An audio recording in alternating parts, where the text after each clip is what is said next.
from A to Z surrounding the Dallas Cowboys.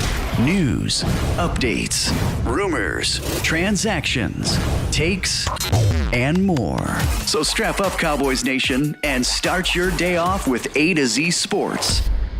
Live with Will Steele. 3, 2, 1. Here we go! Oh, yeah.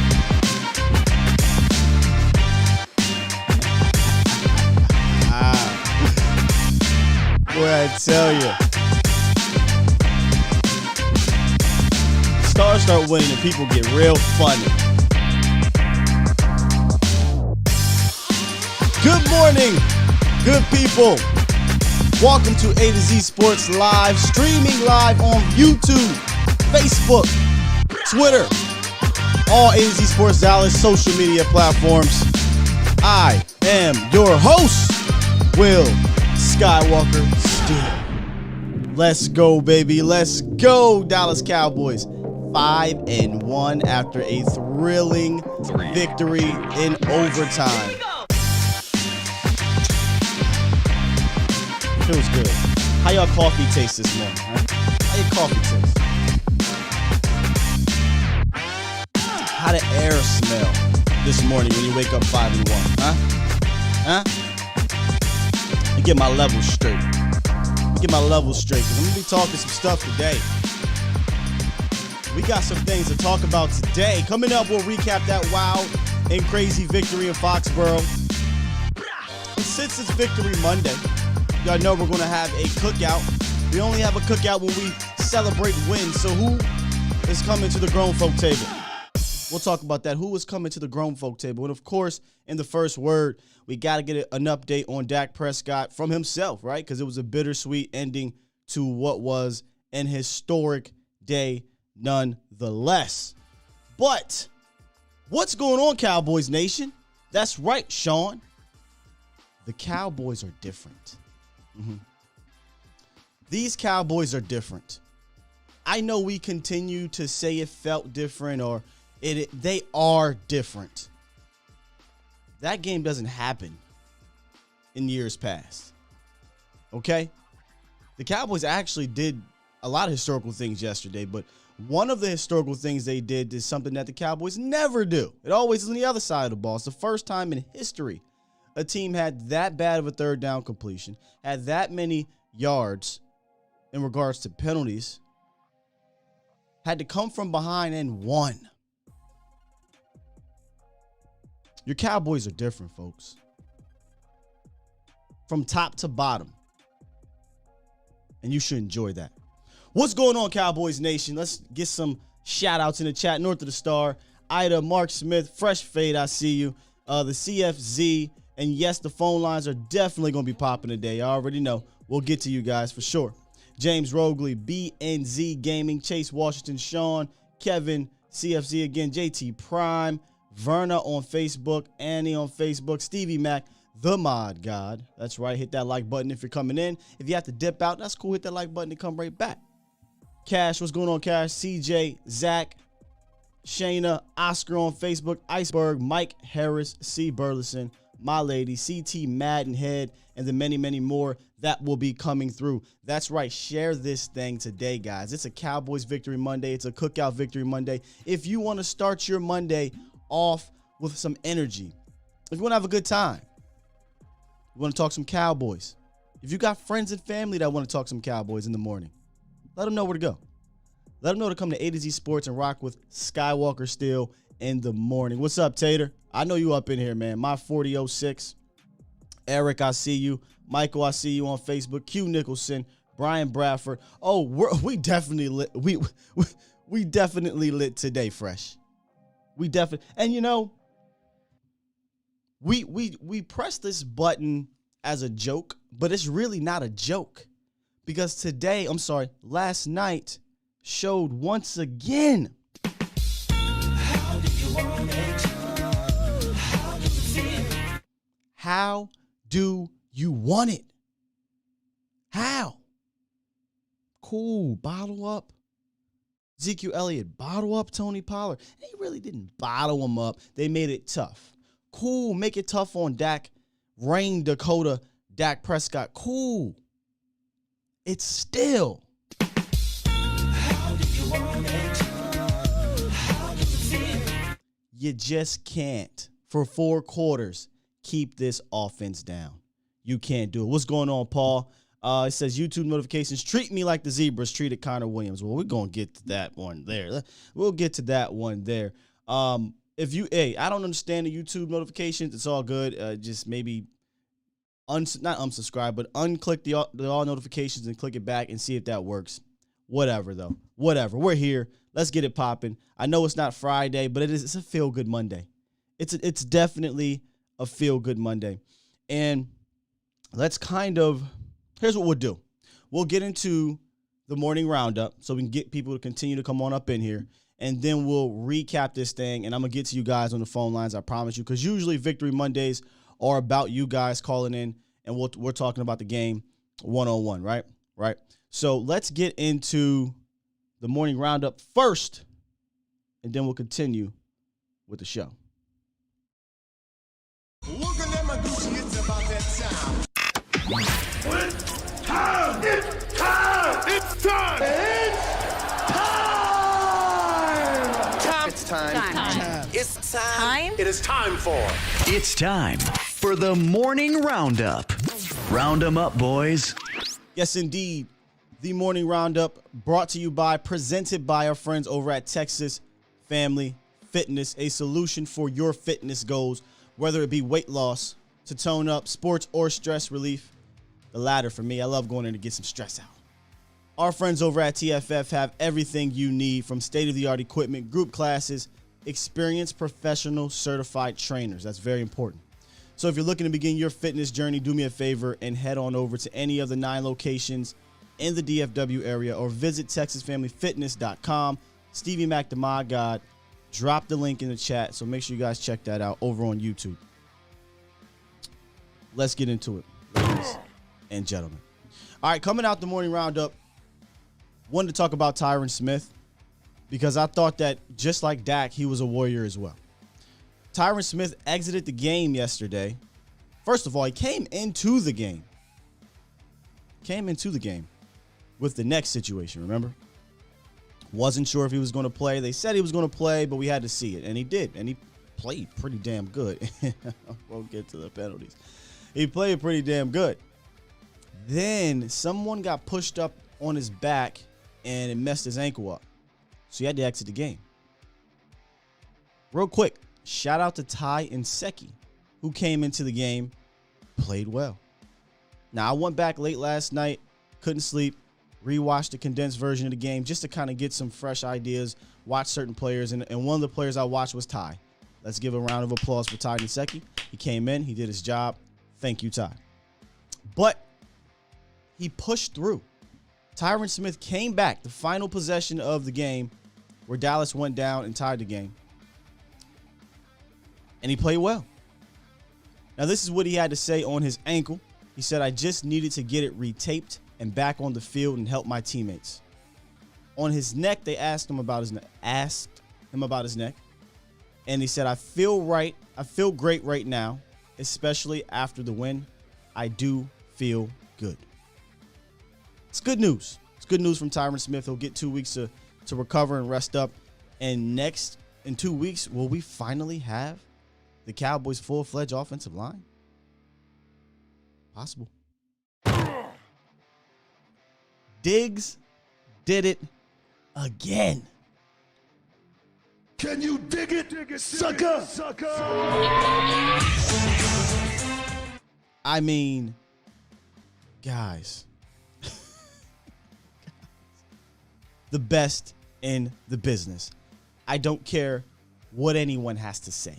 And the reason why, you might say, well, Sky, why are you saying it with your chest? Have you guys been around the Twitter sphere? Huh? Do you guys circle around Twitter? The tweet webs?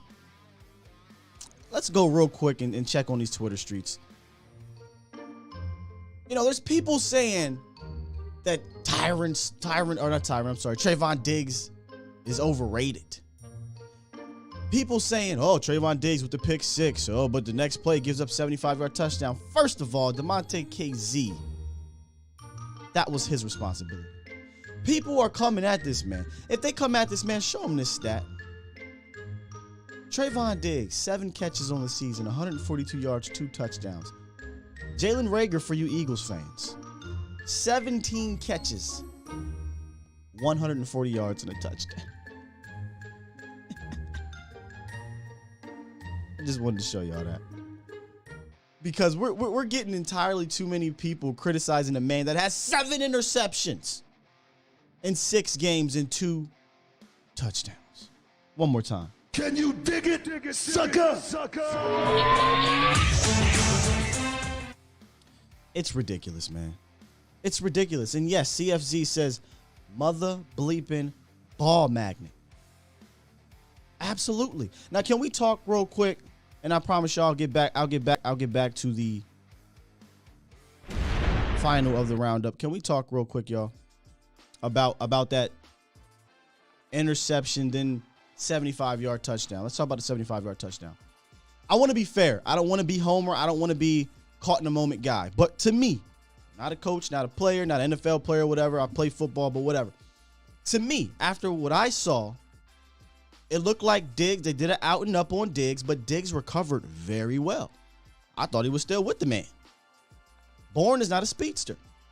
But he's so smart, he recognized KZ had amazing position. Now, that position I absolutely know and love. Amazing position for the interception. And I don't know what KZ did. Now, some are saying, well, Diggs should have stayed on top. Let me tell you why he didn't.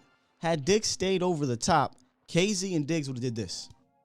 And it could have been bad. And Bourne would have still caught the rock and scored a touchdown. So I'm no expert. But to me, that seemed to be more on KZ, correct? Frost says KZ run from Hartford on that pass. I don't know, man. It was on KZ, says Michael. The look on KZ ran it just a bit. That's the least, yeah. Diggs was never in trouble on the route. I felt the same way. When they ran it back, I'm sitting here like, Diggs is in position the whole time. But he can't possibly stay over top knowing that the safety is there for the interception. If I come over top, I'm just going to smash into him. So I just want to make sure I'm not falling into a Homer thought process, a biased thought process, and you guys saw the same thing I saw. What's up, Montana? What's up, Montana? We got 200 up here. Let's see if we can hit the 300 up in here on YouTube, guys, and 100 over on Facebook. Let's get this thing popping. All right? Now, we'll get back into the roundup. I just wanted to make sure, and we'll talk about that as we go through this whole thing. And then finally, Dak Prescott. I mean, don't mean to bury the lead here. But in the post game, we didn't have a lot of information. All we had was Dak Prescott on the game-winning drive, hurt his calf. Before that, though, he made history last night, ladies and gentlemen. 445 yards are the most ever against a Bill Belichick-led team. He also tied Drew Brees for the most 440-yard games, 440-yard passing games and 3 touchdown passing performances in NFL history with 5. He also tied Dan Marino for most games with 400 yards in their first 6 seasons with 9. He also has 4 straight games with 3 touchdown passes, which is the longest streak in franchise history. Ladies and gentlemen, do you guys remember the time? Do you remember the time when trolls and fans, Dak Prescott can't throw for 300 yards? Do you remember that? He'll never be able to throw the ball at a high level. Those days are over. You have yourself an elite quarterback. The only thing left for Dak Prescott to do is take care of business in the postseason. But that's later down the road. We like to live in the now, week to week. Y'all know how we do. Now, the bittersweet news is broke all those records or tied all those records. And on the last play, which was a beauty, I cannot wait, guys, to break it down for the drive of the game for you guys. That drive was a beauty.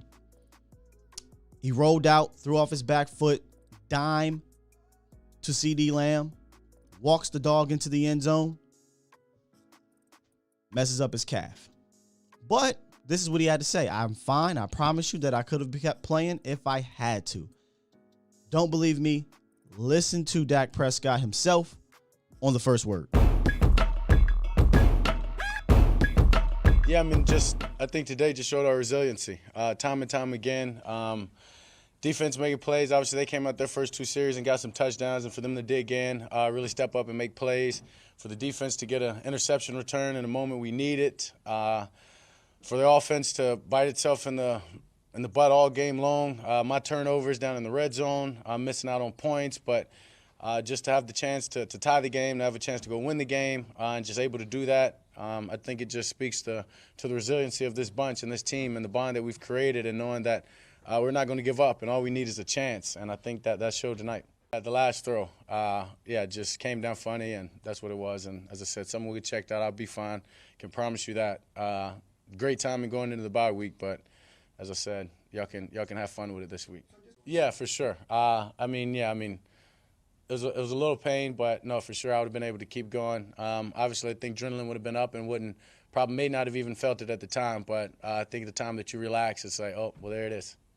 Was there any kind of pop that you felt when you? Not necessarily. Just came down funny.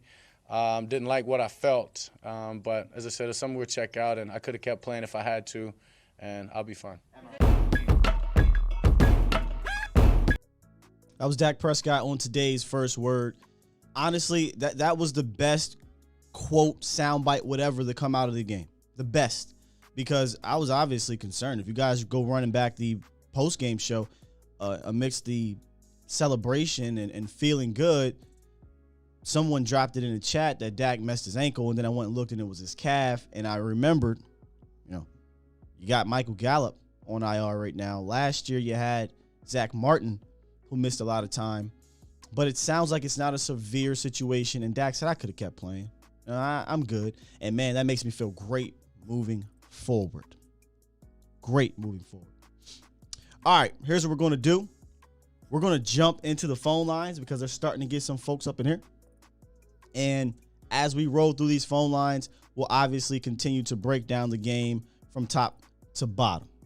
So let's actually get this thing started with our guy, Set It Off, Chris. What's going on, good brother? Good morning, young Simba. How you feeling, bro? Man, listen, brother. I'm feeling great. It's hard to come down off of that high when you got Don DeMarco, the 44-4, rain. My hole, baby. You know what I'm saying? Because you can't knock his hustle, baby. You can't knock his hustle. 4 was amazing last night, man. All this added about, if the Cowboys have to run 20 times, they have to run more than they pass. Like you said before, man, he said, listen, you gonna slow the run down, it don't matter because I am elite. I am at the top of my game. I am working on my Super Saiyan pinnacle level. There's nothing you can do with me right now, man. And man, it's just beautiful to see that guy do what he did because Mac Jones at a point had like 10 passes and 10 completions for under 150 yards. And in the past, that was called a couple years back, dinking and dacking. You remember that? Ridiculous term, but yeah. Right. Like Brady didn't make a living out of that. It made some folks got paid off of that. So, but you turn around and have this, short passing game. But Rain said, guess what? I'm gonna take what you want. 3rd and 25, and you get 24 yards on that. 24. Man, they ain't got no plays in the playbook for 3rd and 25. You do when you got Dakota Prescott in the back, man. Listen, man, offense played great. Offensive line, we got some questions. I know you're gonna touch on it. Hey, man, it's called a rookie wall.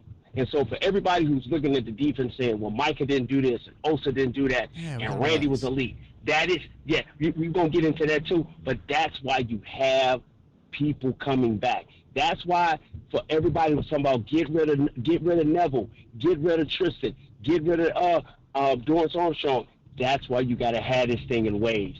They were And when you're going to go back, and a lot of great YouTubers are going to go back and break it down.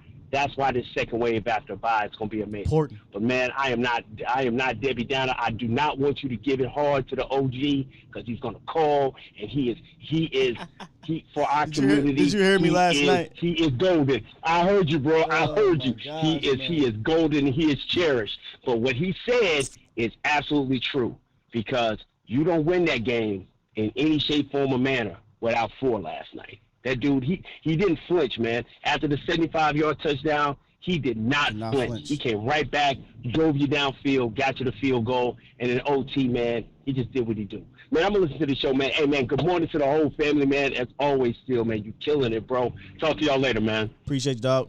Set it off, Chris, y'all. He's absolutely right. Rain Dakota Prescott. Don't get it twisted. There may be some out there that'll still find something to nitpick with that game. Let me say this. Bill Belichick is real, y'all.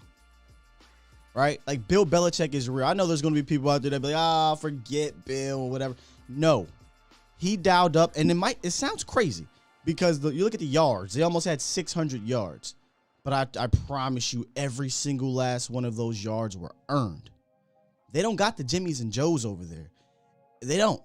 So Bill had to do a lot of smoke and mirrors, and he did. Dak had to come off his first read sometimes. Dak had to make some things happen on the run. He was 9 for 11 on the move yesterday. He's the best quarterback in the National Football League right now on the move. Okay? You look at 36 for 51. I was told the Cowboys can't win when Dak Prescott throws more than, and I get it. The record is whatever, but this isn't 2018 anymore. This isn't. You absolutely can win if the game, it needs to rest on Dak Prescott's shoulders. You can. Week 1, you didn't lose that game because Dak Prescott had to throw the ball 60 times. You didn't. Yesterday, 36 for 51, 445 yards, 3 touchdowns. The interception was definitely on him. He said it, right? He leads Cedric Wilson. That's a touchdown. He got robbed, though. I'll tell you that. He got robbed on another goal line touchdown. Can we please get lasers or chips or whatever in the footballs, please? This is getting out of hand. And I'm going to hit the phone lines with Marcus real quick.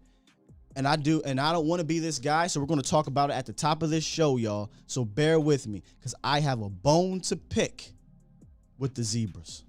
I do. 281, what it do? That's Marcus, right? What's going on, my dude? What's going on, man? How you feeling today on this Victory Monday? I feel fantastic. You know why? What's that? Because I thought my team last night fought a well-disciplined, well-coached Patriots team. Yeah. And they won. They also fought the Rebels. I was about to say, they also fought a well-disciplined, well-coached Zebra team, too. And they won. And then they fought like they did going into the bye. I'm not even going to hold you too long. I just want to make a few points. Excuse me. Let me clear my throat. Yep. Okay, first point. Hey, I'm channeling my set it off Chris energy. So just give me a second. Yeah, go ahead, man. With the 60th pick in the 2015 NFL Draft, the Dallas Cowboys select Randy Gregory. 2015. Talking about back then. 2015. I'm just dropping my MVPs for the game. Oh, now, hey, stick around for the cookout. That's all I'm gonna say.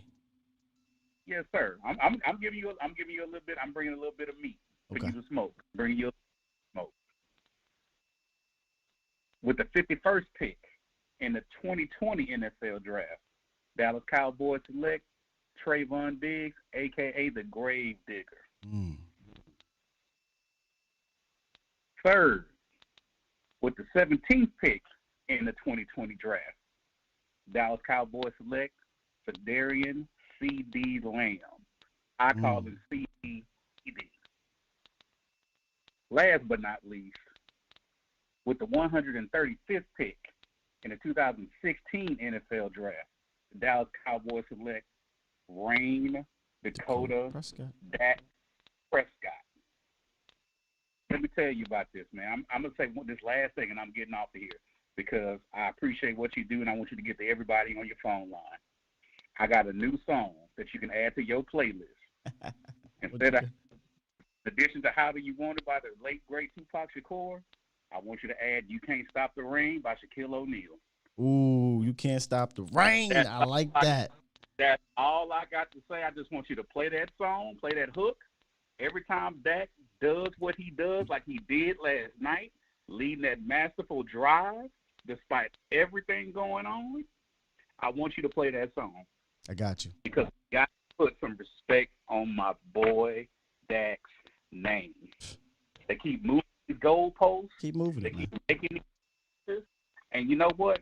I'm at the point now, I am sick and tired of these 3- and 4-letter networks. I'm done with them because they will never, ever give us the credit that we deserve. So what we're going to have to do is going to have to go run roughshod over this whole league, and we got to take that number 6. We got to get number 6. Once you get number 6, they can't say anything else. They're never – they're trying to kick Mike McCarthy off the bridge. They're trying to get rid of our defensive line. They just won't give us any credit at all. So you know what? We have to take it, and we have to take it, because it's not going to be given to us. No. Because, see, sometimes you got to pray, because God says sometimes you got to pray, but then sometimes you got to pick up a sword too. So we coming with our sword now. Coming out this bye, Dak going to get healthy. The team is going to get healthy. We're going to get more of our troops back on the front line, and we're going to run roughshod over the rest of the NFL. That's the only way we're going to get our respect. Indeed. With that being said, young Sage, keep doing what you're doing because, as usual, God has his hands all over you, bro. My man. Appreciate you, Marcus. Listen, they're not good. Listen, I don't even want them to give us the respect anymore, right? I want us to do what Trayvon Diggs is doing, what this defense is doing, and that's take that respect, right? If I had respect, if I had the visual right now, I would show you T.I. from Atlanta. Some of y'all might have not seen this movie, and that's okay. Maybe one day I'll bring it up so you can visualize it with me. T.I. walks up to old girl that he gave them a chain. He gave her a chain. Snatched that chain off her. Give me that, man. You don't deserve that. Give me that. I'm taking my respect back. Okay? Y'all don't deserve it. So like he said, let's run roughshod through this league. New, yes. So real quick, before I get back into the line, I have a problem with these referees. And if you guys watch the halftime show, go back and watch. First of all, shout out to Game Day Lives, man. I promise you, just come check us out. I was unhinged. I was unhinged at halftime. I was pissed off. I was upset, and it really wasn't about the team. I couldn't get past the referees. In total, the Cowboys had 12 penalties for 115 yards. All 12 of those penalties on offense. All 12 on offense. And mind you, it wasn't even just the penalties called on Dallas in the first half. The penalties that were not called on the Patriots. And I'm going to talk about this one time and I'll leave it alone because I know y'all didn't come here to hear me complain about the refs. But man, I'm sorry. And I said this a couple weeks ago. I don't like to blame the refs and things like that. But I mean, how could you possibly watch the game? How could you possibly watch the first half and sit here and come away with, yeah, New England outplayed us? Sure, in the first possession, maybe. Maybe. I'll give them that. Sure, they ran it on. They got 2 touchdowns, but one I thought was bull crap. Tyron Smith. Let me say this real quick. Yes, Frost, it killed our momentum. Let me say this. Tyron Smith is such a bully. Things look like a penalty. Go back and watch the broadcast view. He wasn't holding my guy. My man just couldn't get around Tyron. Then on one of the possessions where Dak throws the 50-yarder, they called hands to the face. Tyron didn't have hands to the face. He just sunned my man right up here in his chest. Hands to the face negates the 50 yards. Those are just 2 calls that were egregious. There was a ton of other ones. There was some that were real. But I was unhinged, y'all. I was. And my guy David Moore was like, young Skywalker, calm down, calm down. If you seen me during the game day streams last year, I wasn't as calm as I wanted to be, but I was calm enough. But just know, I'm a fan at the end of the day, y'all. I'm doing this. I'm covering the Cowboys. I'm bringing y'all the real. I'm going to be hard on who I need to be hard on. I'll praise who I need to praise. But at the end of the day, I'm a fan. I was ticked off. So I digress. I'll leave it at that. Dallas overcame them as well. And that referee looked like he was just happy as hell to call penalties on the Cowboys. But that's neither here nor there, dog. It was frustrating. It was frustrating. That's all I'm going to say. All right, we done with it. Let me get back to the phone lines real quick. Tater dropped a $1.99 donation. Super chat. Appreciate you. He says 400 people in here in this mug, 70 likes. Blow them likes up. Yes. Yes, please hit the like button. That'll help us keep growing this thing. As we approach, looks like we approach 600 in total. So let's keep it moving. All right, let's get to 757. What it is, what it do, 757? Yo, what's up, man? What up, who this? All right, this Tony from Tampa, man. Tony from Tampa. Let me save you, Tony from Tampa. You calling a lot. I got you. What's going on with you? How you feeling on this victory Monday? Man, yo, look, man. It was the reason why I ain't talking no smack this year. And normally I talk smack in the off season, at the draft and all that. I'd be like, man, this is our year. But I ain't say nothing this year. I was quiet. You know what I mean? I ain't posting nothing on social media. I was quiet. Because I knew it was something different about this team, man. It was something different, man. He different. And me and my wife was watching the game last night, and we both looked at each other when Tavon Diggs got the interception. We both said to DJ Khaled, another one. I might have to get that drop. Man, another one. And look, hey, man, you got to love it if you're a Cowboys fan, man. This, you know what, man? You know, all these years, you know, man, look, it's our time, man. I told you, I said, man, it's our year. This our year, man. I feel it, man. I feel it. If you're a Cowboy fan, you waking up this morning, man, you feel it, man. You feel it. It's just something about this. If we don't win it, we get into the NFC Championship, man. You know, if we don't kill ourselves, there's nobody that can stop us, man. I'm not scared of anybody on the schedule. None of that. No, not at all. And that includes KC. I don't know if y'all seeing what Patty's doing over there, but he's a turnover machine. Man, look, let me tell you something. It's been years that I look at a team and be like, man, I don't want to face them. Like, man, I don't want to, you know, man, this might be the best team, man. But I look at it now like, man, I don't think we can lose to nobody. I look around the league and I'm like, man, we can get with anybody. Any Sunday, we can get with anybody, man. And I ain't never had that. I ain't had that feeling since back in 94 and 93, man. Back then, I felt like we can get with anybody. You know? You ain't lying. This year, I feel like we can get with anybody. That one Dak, man, that third, what was it, the second time he tried to do that, before he got the fumble, the one time before the fumble, that was a touchdown, man. That's another. And that's the other. I mean, I don't mean to interrupt you, but that was another situation with the referees in the first half. Was that first half or second half? I can't remember, but it was just ridiculous, man. Like here's the problem. They didn't even review it. They didn't review it. Number one. Number two, they moved the ball backwards. I mean, it's just mind blowing, man. I don't understand. Get a chip in the dang on ball. I digress. My bad, bro. I didn't mean to hijack your phone. Yeah, man. I got you on in my truck, man. You know, I always keep you on, man, when you come on, man. I appreciate you, fam. I can't watch you, but I can hear you, you know what I mean, through my headset, you know what I mean? So, and you live, so I appreciate that.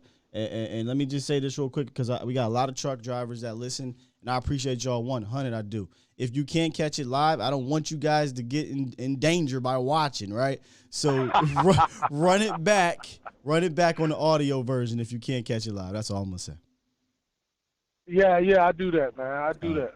I run you back, man. I keep you in my head, man. But this our year, man. I'm telling you, if you a Cowboy fan listening right now, man, you got to feel good, man. I feel good, man. We got to buy the rest up. I feel good, man. Like, I feel like sky's the limit this year, man. Pun Sky's intended. the limit, man. Pun intended. Sky is the limit. That's right.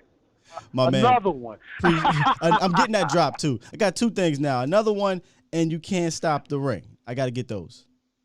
Yeah, that right. Yeah, I like that, man. I like that because I listen to that song sometimes. I like that right there, man. That's nice.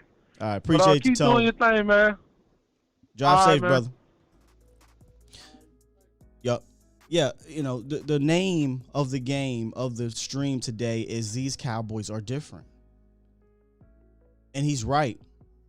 If you woke up with a clear head and you thought, well, why are these Cowboys different? I tell you why. Adversity strikes every team. Micah Parsons talked about overcoming adversity. I just look at how this Cowboys team is overcoming adversity within the game, compounded with adversity outside of it. Dallas is a melting pot of adversity in regards to the Cowboys, right? Like, it's always going to be something because media or whatever, they want to draw something up. This year, not the case. Not too much actual drama. The drama is within the game of football. And every team faces that drama. It's up to you to overcome that. And I always harken back to the Panthers caller who called into this show and was blabbering to me about injuries. And I said, I don't want to hear it. Was blabbering to me about the referees. I don't want to hear it.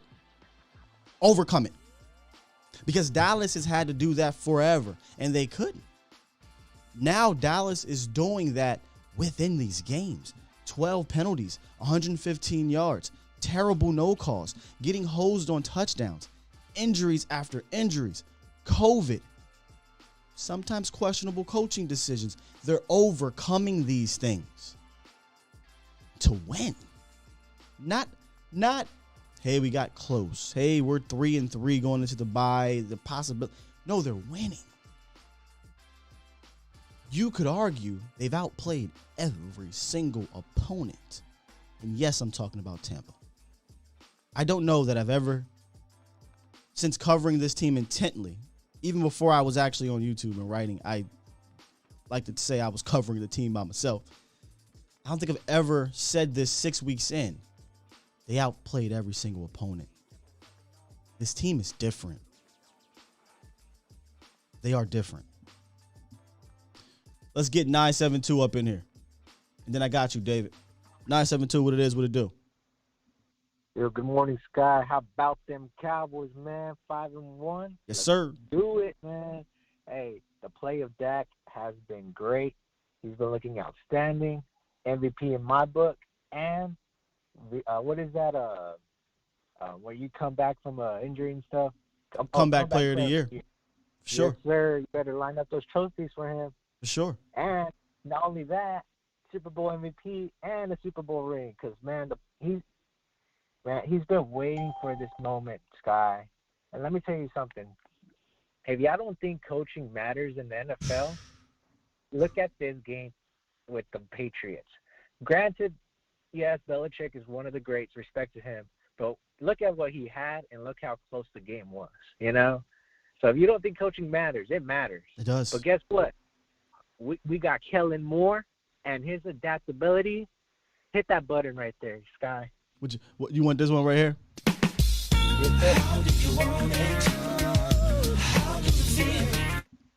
Yes, sir. I don't know if you ever seen that meme where Kellen Moore is looking on the sideline with that evil smile on his look, like, oh, I'm about to some right now. Yes, I seen that meme. I got CD. I got CD. I got Cooper. I got Pollard. I got Schultz. I got who else? I mean, we got Wilson as a sleeper. Who you want? You name them. You name them. So and another thing, we still haven't played our perfect game. No. But that's good. That's all good. Because I mean, I'd rather play a perfect game in the playoffs, getting to the Super Bowl. You know.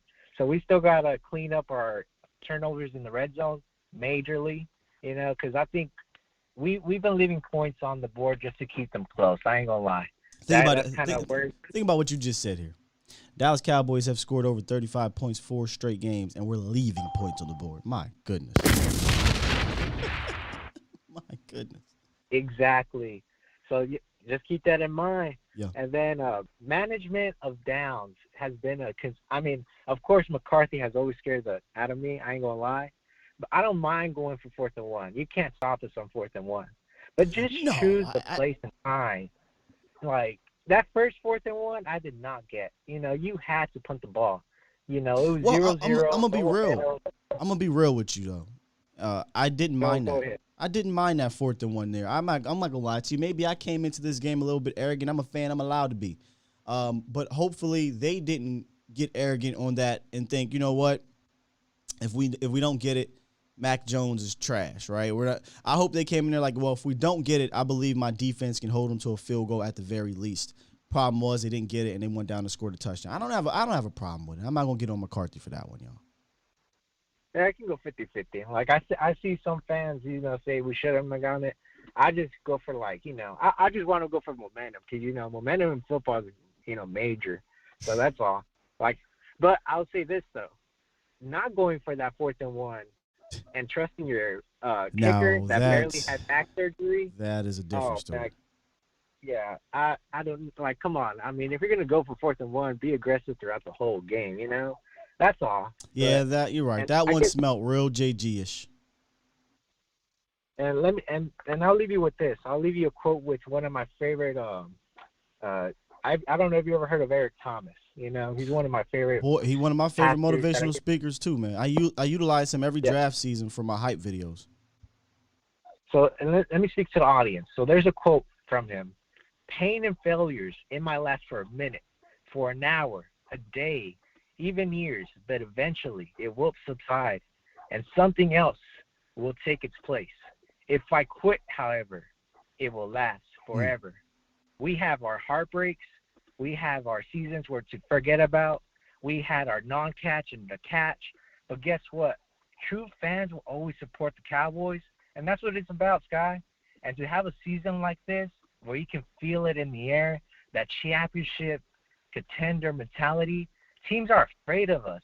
They can't match up with us. I was born around 96, so I never seen a Super Bowl in the Cowboys, but I've seen the history.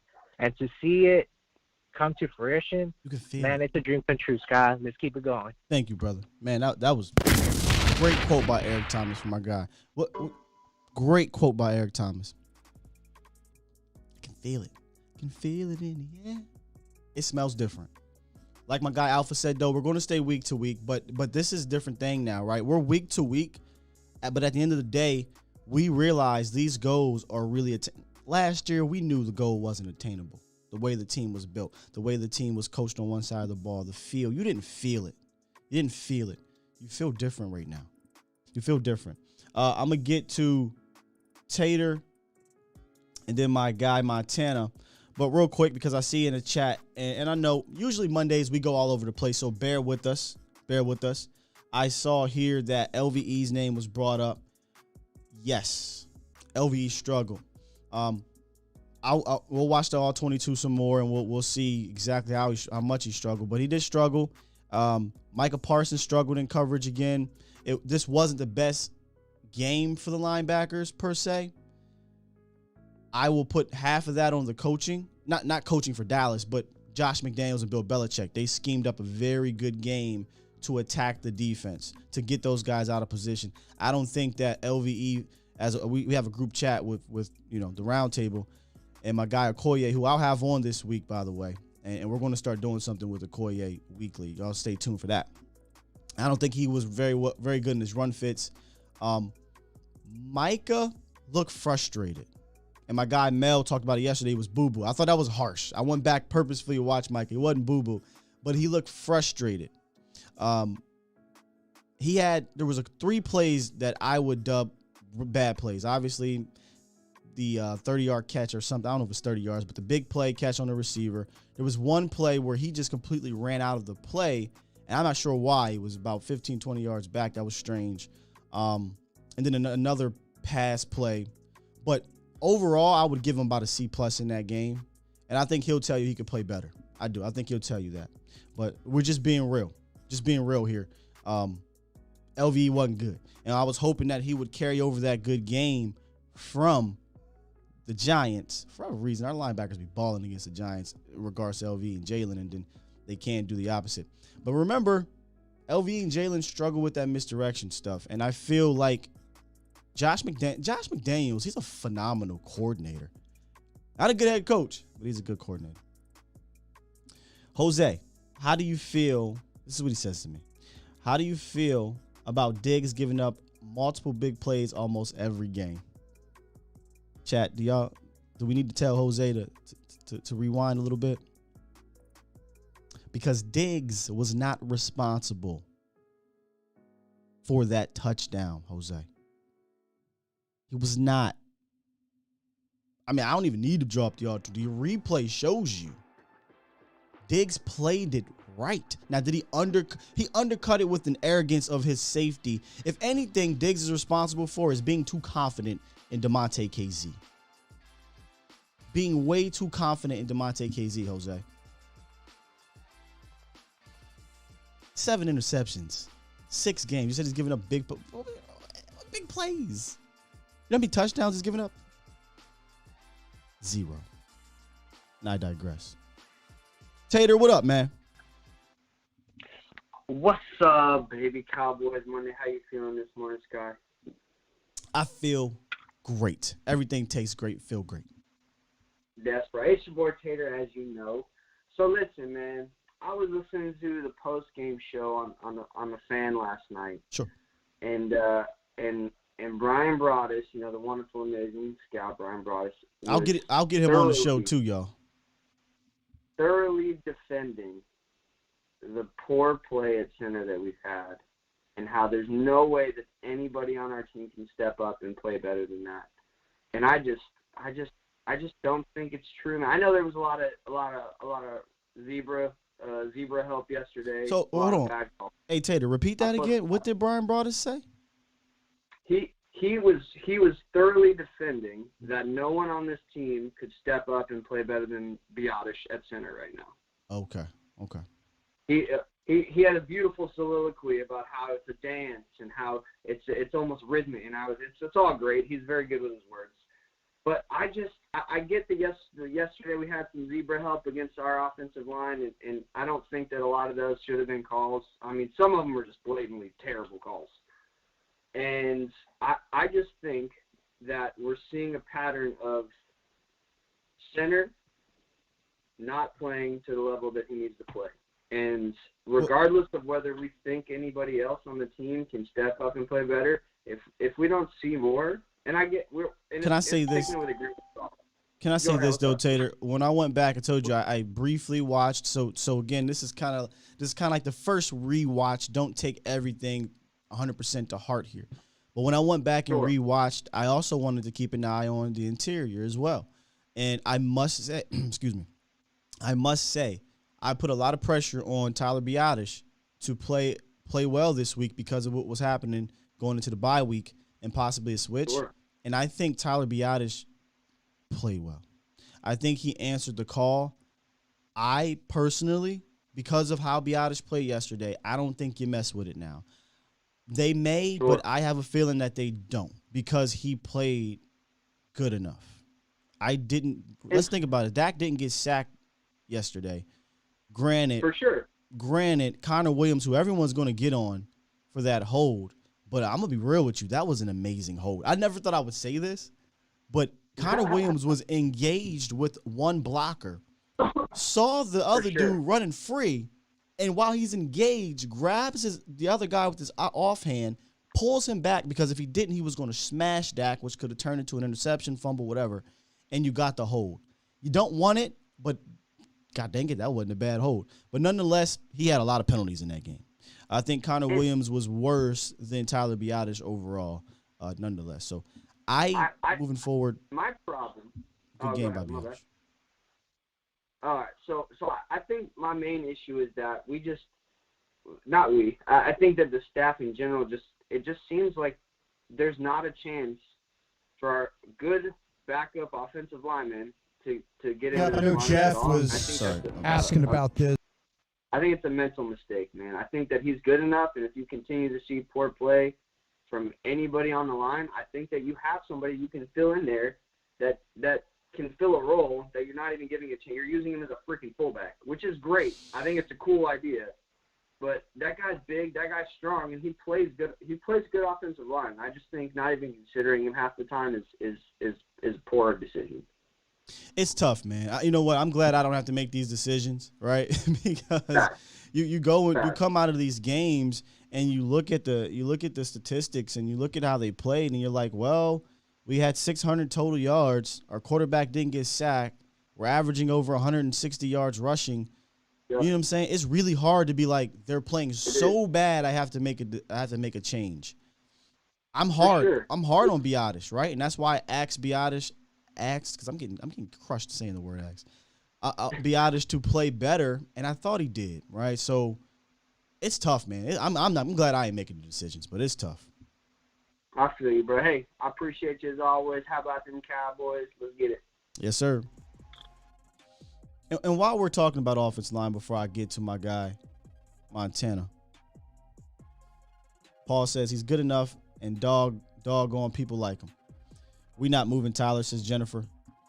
Miss Jackie, how you doing, Miss Jackie? She says, yes, I agree. McGovern is a person to be center. I wish they would have tried that out at the beginning of the training camp, but they didn't. While we're on offensive line, I got to give some more love to my cousin. Somebody asked me, is he your second cousin now? He's been your third cousin all last year. Second cousin. I just got to drop the numerals.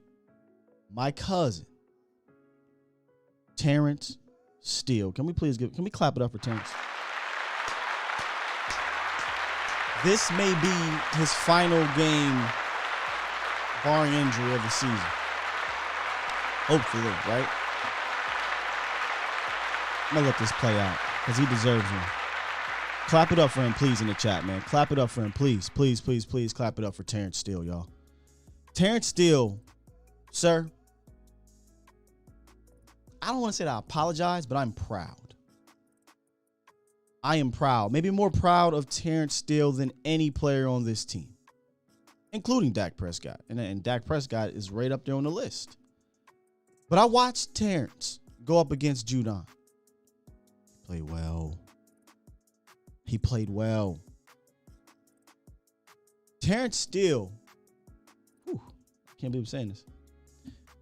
In 6 games, I get it's only 6 games, 5 games. But the 5 games I watched, that's a starting right tackle in the NFL. That is a starting right tackle in the NFL. And Army Mom Heather C in the chat says, Steele was serving pancakes yesterday. Yeah. There was a play, Steele drove the right tack or the right end, whoever he's playing over there, off the ball and just continue and just pancaked him. And for real, I'm thinking, you got Tyron Smith who's tiring.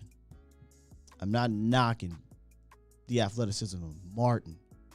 But Terrence Steele was moving. Sometimes he has to calm down because he's moving too fast. He's firing out too quick. My man is super athletic. Shout out to Terrence Steele. I just wanted to do that. That's all.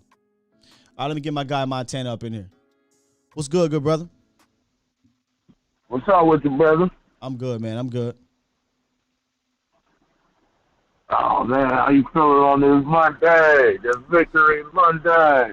This might be the best Victory Monday to me because of what they overcame, to be honest with you. Hey, man, like I was saying before, I'm not taking nothing away from Bill Belichick. Yeah, he's a great coach or whatever. Mm-hmm. But Dallas went in there and they looked down on their competition.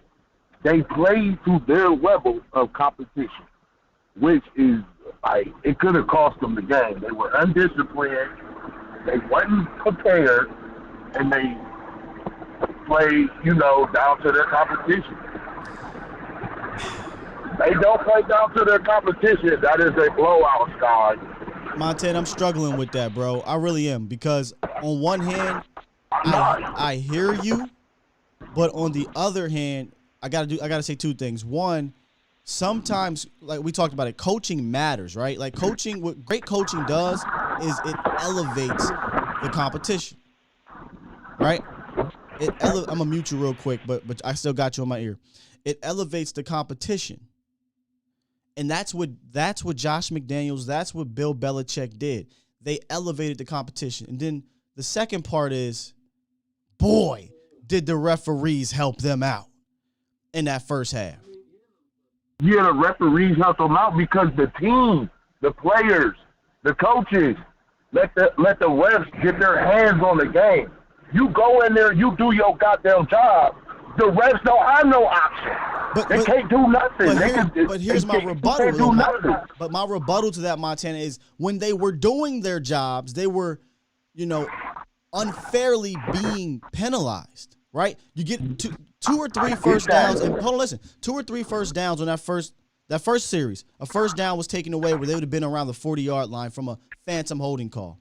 The next series, 50-yard bomb to get into the goal line, taken away because of phantom hands to the face. You're doing your job, but the referee is taking it away from you. So in that first half, yeah, bro, I'm sorry. I got to be that guy. They were doing their job. Yeah, the first half, but I'm just saying throughout the entire game, bro. 12 penalties, 115 yards.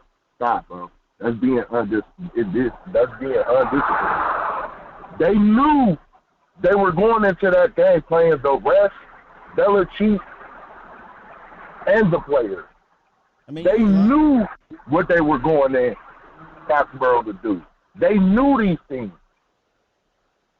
No, I mean, you're not lying. McCarthy is not a new head coach. McCarthy is not a new head coach. He's been in the league for a while. He knows these things. Same with Dan Quinn. I can't disagree with what you're saying. I'm just saying, I'm trying to play devil's advocate to it because I don't like to blame the refs and all that stuff, but they made it real difficult in that first half. But at the end of the day, they overcame it. Yeah, but see, and that's the thing, though. That's why I keep trying to tell people this team is different. They're playing through adversity. Absolutely. They're playing through it. So, all the people, want to agree with these 4-letter networks, oh, McCarthy got to go.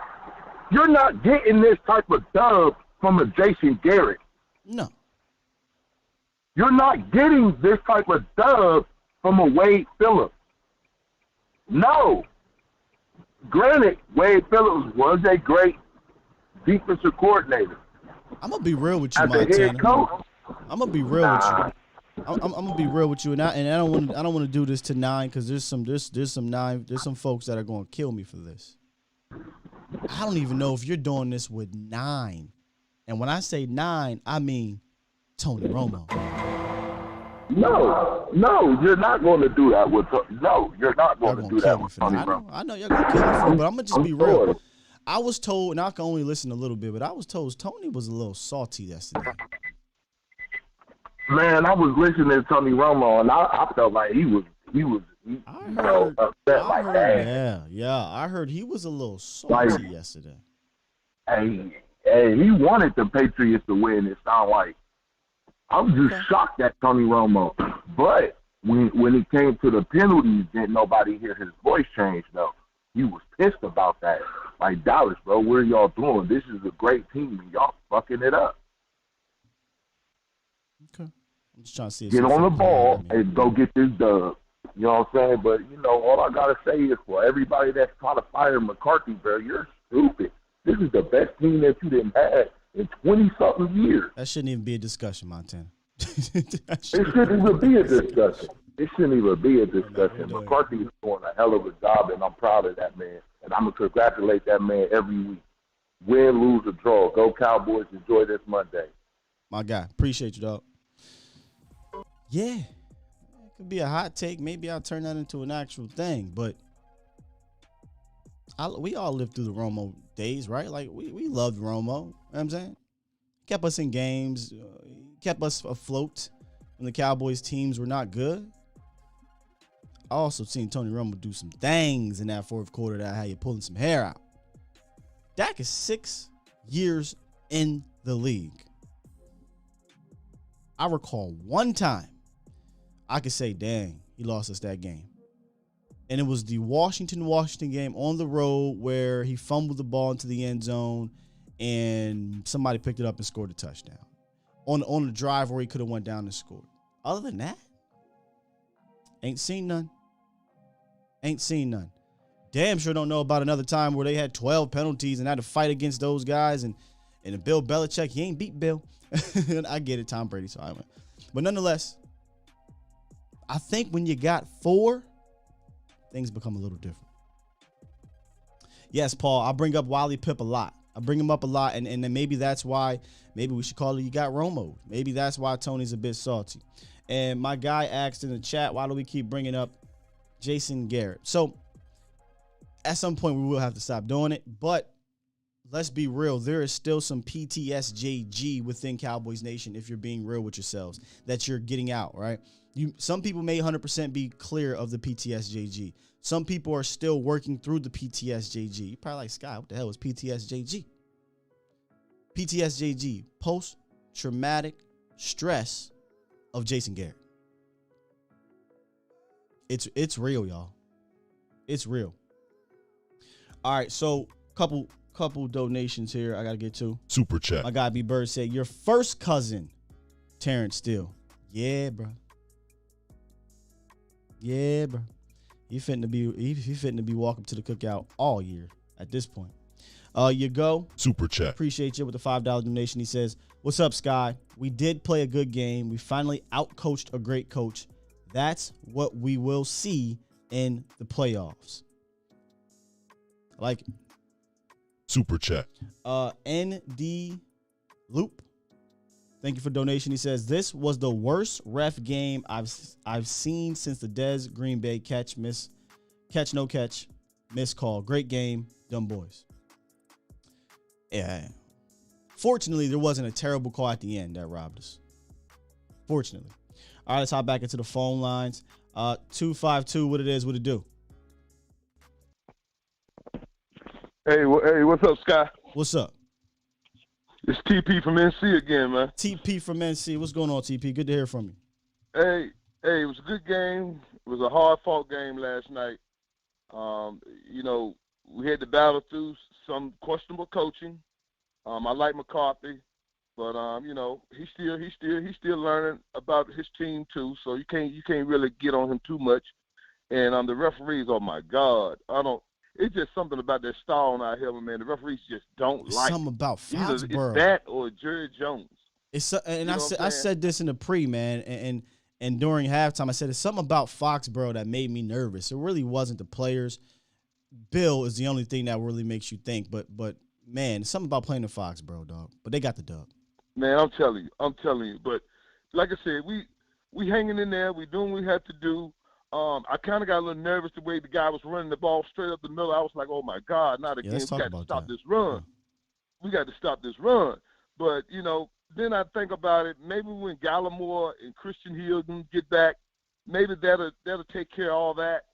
And as far as Tyler Biadasz, I'm not really too mad at Tyler. I'm like Bosh. When on the offseason, he eats some peanut butter sandwiches and all that other stuff. Maybe he'll get better. You know what I'm saying? Yeah, it's he's tough still to be undersized to me a little bit. It's tough to be so mad at Tyler. You're off the Tyler train, but it's okay to ask for better play from Tyler Biadasz. Yeah. When I look at him, I see he's small, man. When I look at a center, I'm looking at a big fat guy. You know what I'm saying? Well, it's a different game now.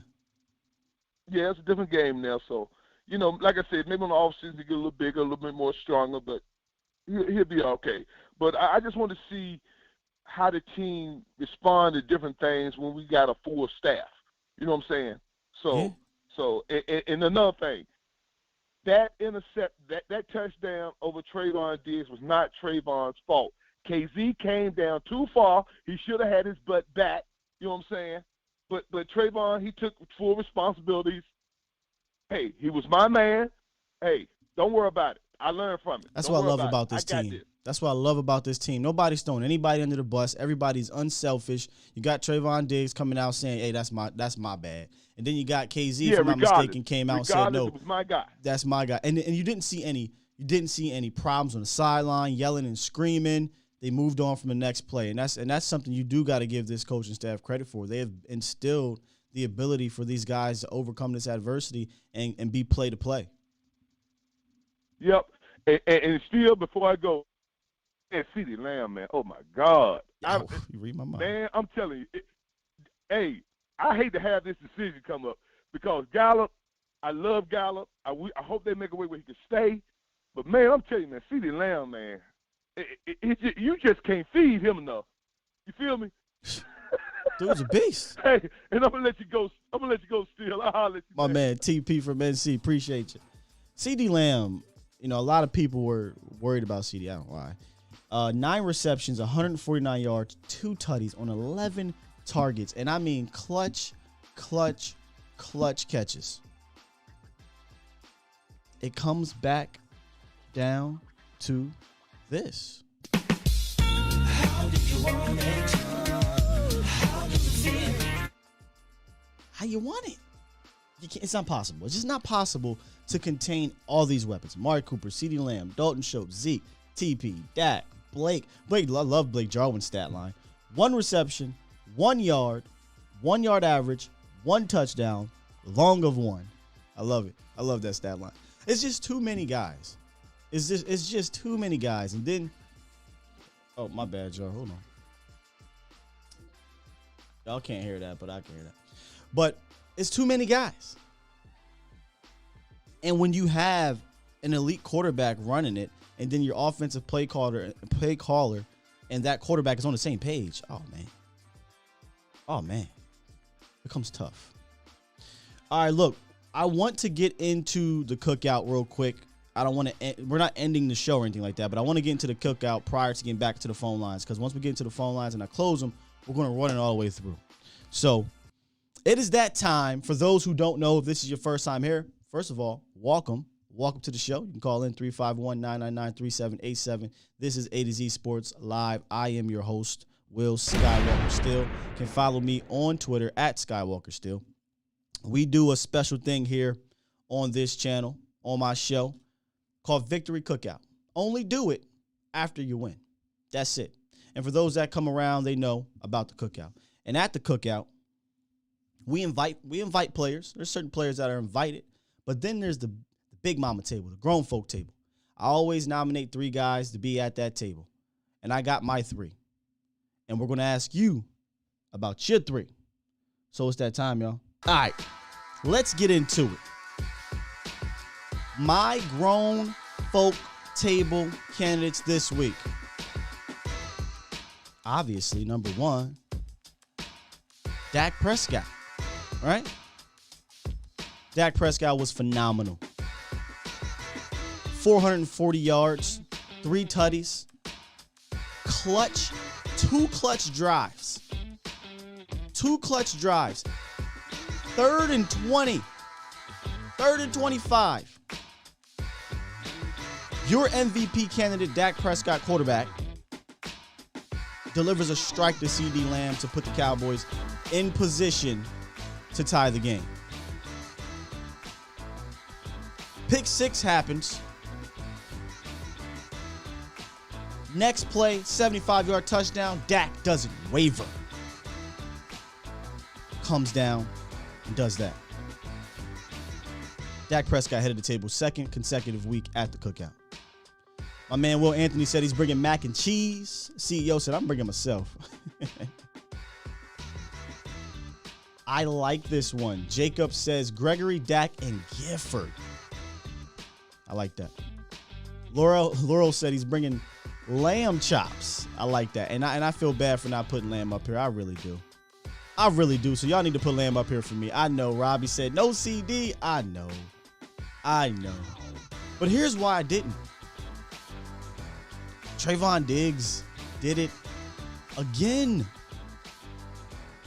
6 consecutive games with an interception.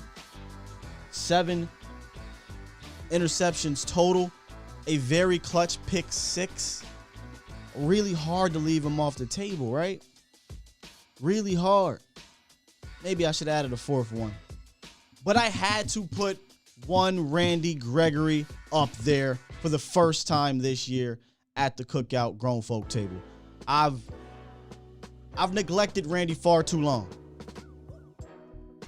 Far too long. Randy Gregory was phenomenal yesterday. Phenomenal.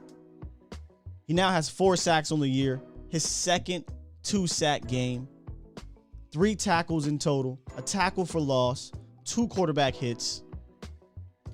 He just continues to be a terror out there. And he did it in a multitude of ways. Bull rushed you. He beat whoever that right tackle was with speed. Randy Gregory, ladies and gentlemen, they need to sign that guy now. And I like this My Forte 06. Y'all know I'm always forget somebody because I only can put 3. A lot of people play good. But we'll put CD Lamb as the grill master. I like that. I like that. So let me look at some of you guys' candidates here. Kingpin says Dak, CD, and Gregory. Yeah, I'm probably going to get killed with this CD one. My bad. Montana said Diggs, Lamb, Dak, and Gregory. That's about right. KD bringing macaroni like Pop says macaroni.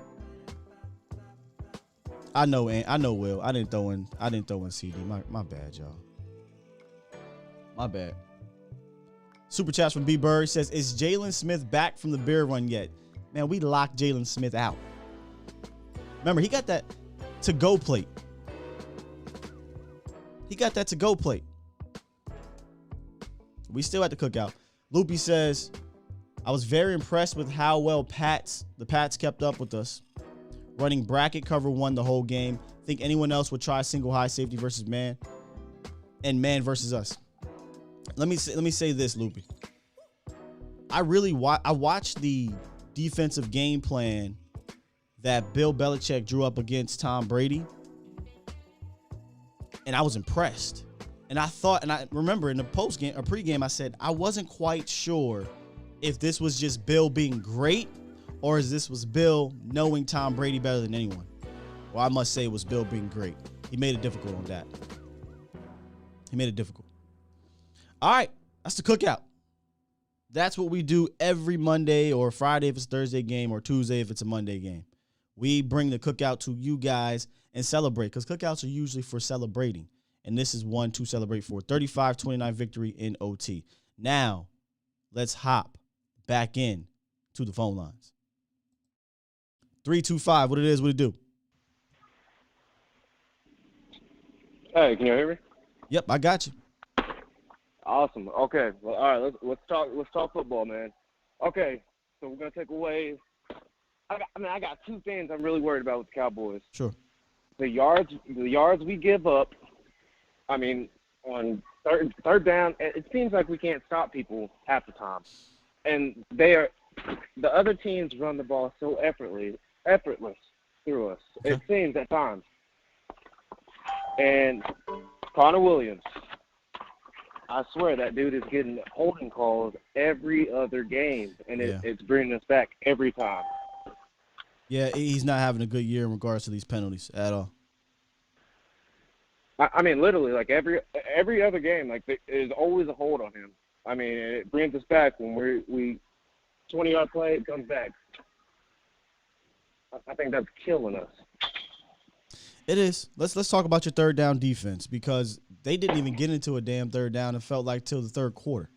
You know, I had more problems with the Cowboys' first and second down defense yesterday than I did their third down. In total, they only converted 3 of 9 on third downs. The Cowboys figured it out. They got one drive. 2 of those 3 conversions was on one drive. So I thought third down defense was fine yesterday. I had issues with first down and second early down defense, and I think it was due to Josh McDaniels kind of scheming up on Dallas. They stayed ahead of the chains because of that run defense. True. Okay. Honestly, man, I'm just like what we have this year compared to what we've had, since 16. Man, we could do it, man. We just need to play better. Indeed. I feel like we give up too many easy plays. But that's just me. I mean, yeah, they give up big plays. They got to fix that, man. But, hey, dog, I appreciate the phone call, man. We're going to move forward here.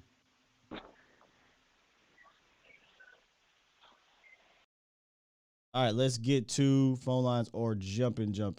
We got DC in the building, 202. What it do? What's good? CEO Jones here. Who? Oh, my bad.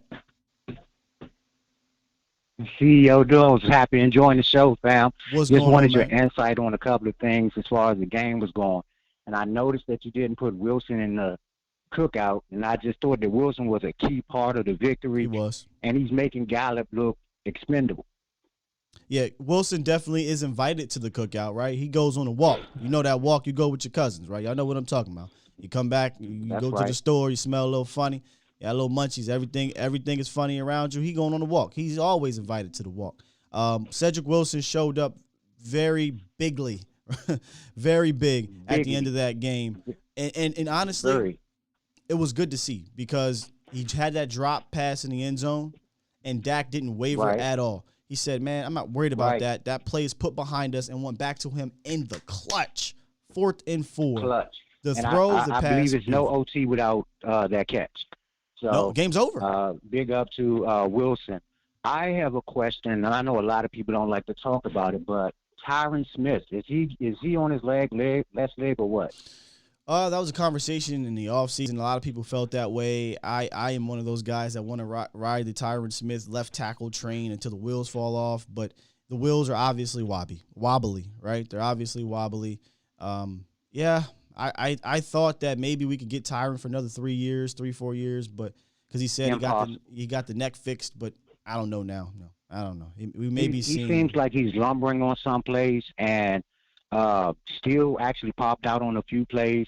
And I'm looking at Tyron, and I'm like, even when I forgot the left tackle that came in to take his place, he did a solid job.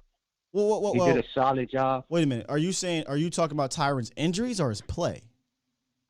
No, I'm talking about Tyron, period. Tyron seems to be in my opinion, a week-to-week player. Like, you never know. Tyron's a solid player, but you never know. It's just that one play, and he's out for the rest of the game.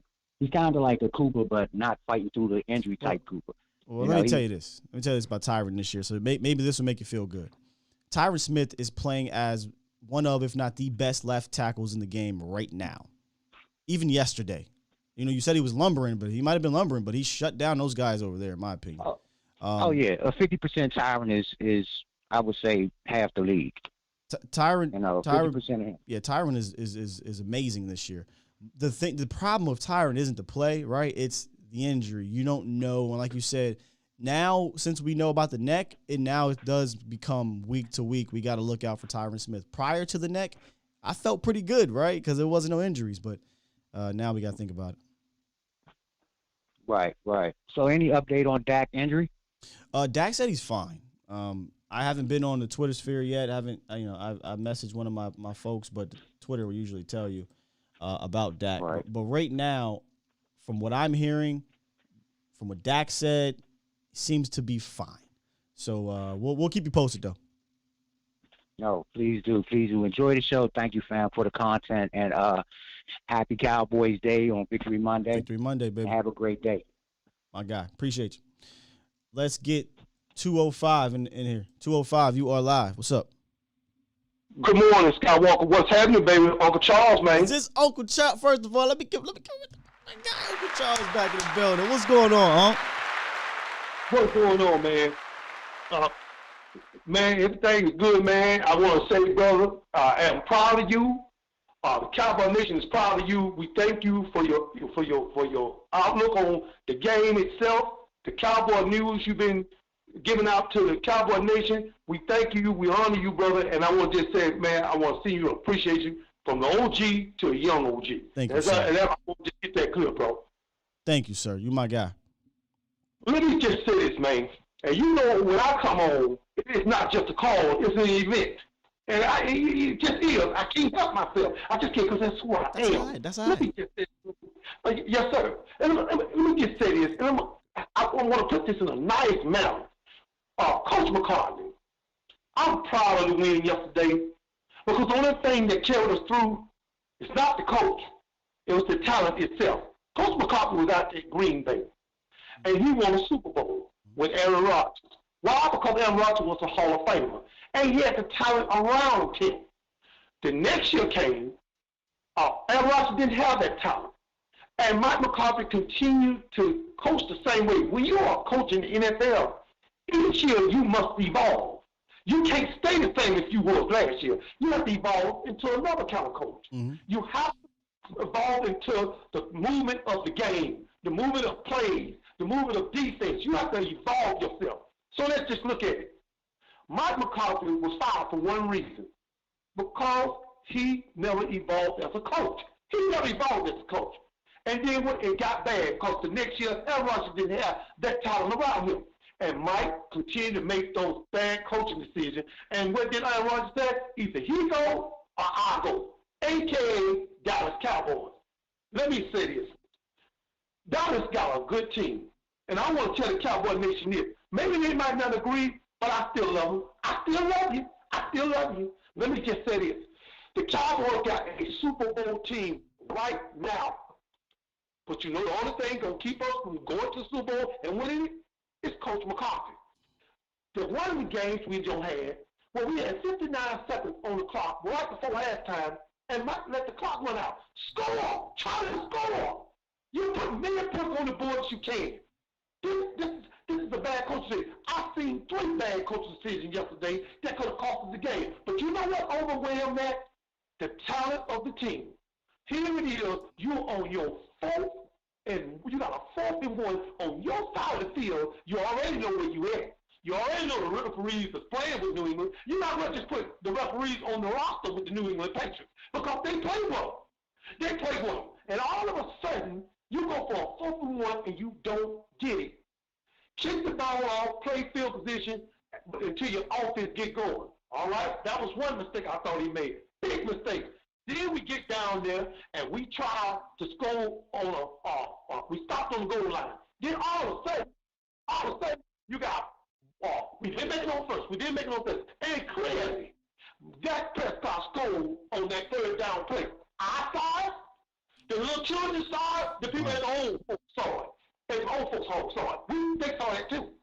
And all of a sudden, what did he do? He goes for it on 4th and 1 when the ball got turned over. Another bad decision, 3 points off the board. Mike McCarthy needs to let Dak Prescott and Kellen Moore kind of make the decisions where his team go on offense and whether to go for 4th and 1 or 4th and 2. We need to do that. The only reason we won this game yesterday is because the Cowboys got a good team. They stacked on both sides of the ball, and we had the will to win. That shows you that the coach for New England, he is a legendary coach because he didn't have too much of a talented team. He got a good team, but not too much of a talented team, and he still likes to win. That's kind of a good coach. Let me say this in closing. I got a friend named Big Hurt. Big Hurt, you know, he got grown kids now. He a grandfather. I'm a first-time granddaddy myself. I'm a granddad, man. I never thought I'd be a granddaddy, but I am a granddaddy. Congratulations. Let me tell you something. Big Hurt, he a big man. He weighed about 400 pounds. And I told Big Hurt, I'm not never going to no restaurant with you again. Because either 2 times you can hear the food going down somebody's throat. I think you need to move on. Let me tell you, don't ever tell a heavy-sized man that you go to all-you-can-eat buffet. Because they don't hear it like small people eat it. Okay? Ain't no more macaroni and cheese because you ate it. And I just want to say this, man. I appreciate you, bro. I love you, bro. Man, you my young OG for life. And, man, I'm proud of you, bro. My man, appreciate you, all the support. But I don't agree with you.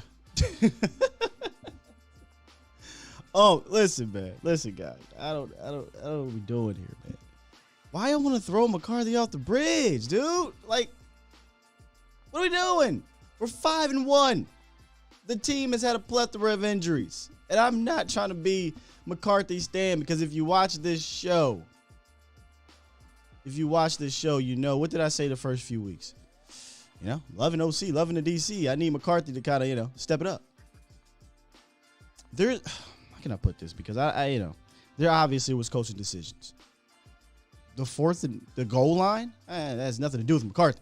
We got robbed of a touchdown. Yeah, you go for it again. That's not a bad decision to me. The bad decision was not to go for it on 4th and 1 and kick the 51-yard field goal. It worked out, whatever, but that was the bad decision. But, I mean, I'm at the point I don't think McCarthy's ever going to be able to win. Doesn't seem like it. Doesn't seem like McCarthy's going to be able to win here. And that's unfortunate because one of the things that Unc said and that a lot of people say is, well, the only reason he won the Super Bowl was because of Aaron Rodgers. Sure, Aaron Rodgers is a great quarterback.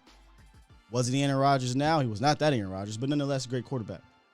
Well, if I can recall, they had the most injuries in the season of any team during that year.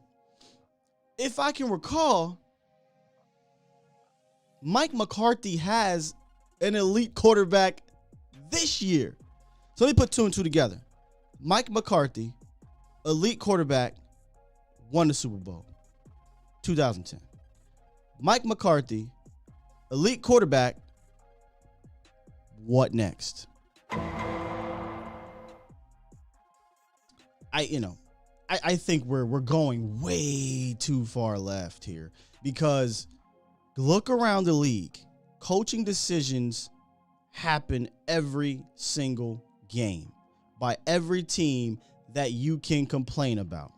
We're Cowboys fans. We're going to complain about our own. So far, 5-1. Right? 5-1. Overcome the adversity. Yes, they have to clean some things up in game. I will absolutely say that. Mike has to clean some things up in game. But man, y'all must forget who the hell was on that sideline a couple years ago. I don't ever go into this game feeling like that. I don't. I just don't, y'all. So I don't know, man. I feel bad for Mike at this point now. I was on Mike hard all year. I was on Mike. Hey, gotta get better here. Gotta get better there. Things got better, in my opinion, as a team. But now, after a win like that, 35-29, playing the referees, Bill Belichick, if we're coming out of this game saying throw Mike off the bridge, yeah, he's not going to win. He's not going to win. And I'm not here to change your mind. I'm just giving my thoughts on the situation with Mike McCarthy. Boy, that's a rough one. Mike got it rough, but that's Dallas for you. 479, what it do? What's up, Will? Can you hear me? Yeah, let me turn you back up, though. I had to turn you down. Our guy, Uncle Charles. Yeah, no, it's Justin. I work over at A to Z, Kansas City. Oh, what's up, Justin? So, I don't know if you've talked about this before, but I wanted to see what you thought about maybe CD becoming the true number one receiver on this team. I think it's time to have that discussion if it's not being had already. What do you think? Oh, it was had when he was drafted. I look at it this way, and I said this a couple weeks ago when people were putting labels on players like game changer and number one receiver. In this offense, it doesn't matter. In this offense, 1 week it's CeeDee Lamb, another week it's Amari Cooper. 1 week it might be Michael Gallup, right? The reason why I truly believe it's Amari Cooper is because, and I say this for the last 2 years, what Amari Cooper does when he doesn't touch the ball is what makes him the number one receiver. Probably like, that doesn't make sense. No. Amari Cooper is the straw that stirs the passing game's drink, meaning teams are shading towards Cooper. Teams are doubling Cooper. Teams are paying more attention, bracketing Cooper, and that's why you get these one-on-ones with Cooper. I'm sorry, with Lamb or Jarwin or Schultz or Michael Gallup. So I think Cooper is still this team's number one. It's just that you may have a situation where you have two number one receivers, right? CeeDee Lamb is without a doubt a number one receiver, but I think that Amari Cooper opens up the passing game a little bit more right now. He demands more respect than CD does. As far into their career. If CD was by himself, they would show him that same respect, but they're showing it to Cooper because Cooper is that down in, down out guy that can kill you, right? If you one-on-one, we've seen it. We've seen it in the drive, and I'll drop it later today. In the drive of the game, Coop broke off J.C. Jackson for a clutch first down reception.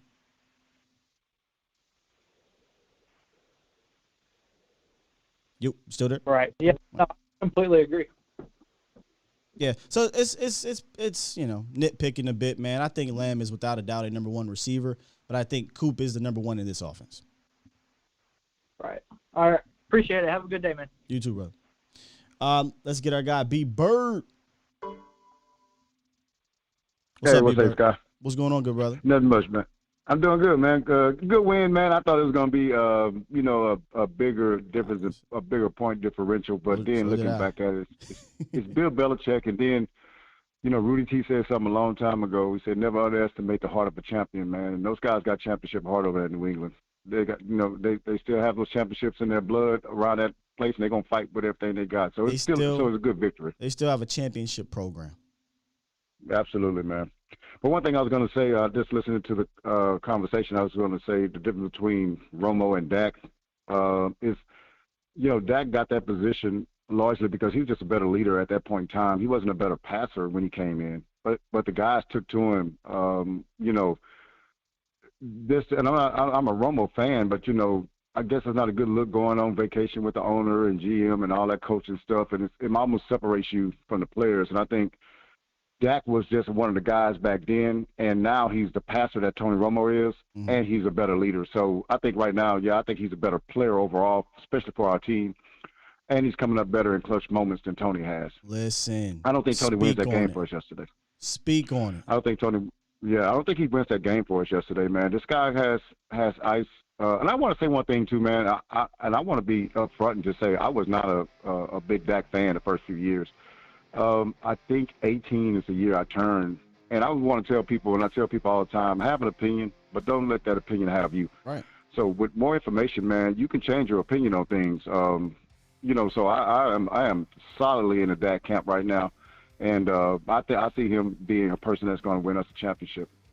And another point, man, I wanted to say too here is that what I have to start doing is trusting this front office, man, because they've made some good acquisitions over the years that I may have, raised an eyebrow about, like, well, why is that? But I'm not coming back to say, hey, that was a good move. You know what I'm saying? So I'm telling you right now, I'm trusting the front office a lot more on their player acquisition because there's some guys that I don't know. The safeties, I didn't know those guys, And I trust my YouTube guys because when C.D. Lamb was drafted, I was like, C.D. Lamb, Oklahoma don't put out no real good professional wide receivers. But then y'all guys are raving about him. I said, well, let me look. I say, hey, these guys look at way more film than I do. So, and he's been everything that we, thought he would be. So that was great, man. Just listen to your last conversation. Number one wide receiver, to me, it's decided by the defense, who they want to take out. And that's who determines your number one wide receiver and who they have to double, who they have to put man over on. So it's not necessarily on who you decide is number one. It's who they do. Returning players, man, I think I'm not so enthusiastic about, like, we got all these guys out because the guys that are in some of these guys' places playing as well are better, on the level are better than the guys that's going to come back. I think we got a couple of them, Leal and DeMarcus Lawrence is going to really upgrade us. Yes. But the rest of the guys, I think there's going to be rotational players and to keep our guys fresh. Because, we don't have a defensive tackle playing better than what's his name? Osi? Osa. Yeah, we don't have nobody that's coming back that's going to play better than him. What we've been getting from Steele has been, adequate to good. You know what I'm saying? Good to great good. At some point in time. Sometimes great, yeah. And so we're not going to get an upgrade there. So what we will get is some rotational players to keep our guys fresh, man, especially on that D-line because we need some help there. And I do have a question for you, man, on the way out. Because this concerns me, and I think, we talked about this before. Big victory, man, going to New England, huge victory. A lot of problems that if we would have got a L, it would have been highlighted, but that we got a W. How do you think that our coaching staff approaches this? Because I'm afraid that everybody gets caught up in the W and forget, like, some of the bad time management things. Our run defense played bad. Just some little things here that's corrected that need to be corrected. But sometimes when you win, it's that bomb that kind of soothes everything. I really think to get to the next level that we kind of got to get away from that. But I'm gonna hang up, man, to see what do you think the approach should be or what do you think it will be, as far as just by looking at film and going back over this game. And, man, appreciate the show, brother. Look forward to you every morning. Thank you. You got great things coming ahead of you. I always tell you, man, and have a good day, bro. Thank you, B Bird. Always calls in with amazing thoughts on the Dallas Cowboys. What do I think? So I think fans more than the coaches and the players might look at the win and forget about the negatives, right? Now that's why I do what I do, and you guys are smart, and we talk about that. We're going to pull out what went wrong and figure out how the Cowboys can get better. 100% believe that coaching staff is doing the same exact thing.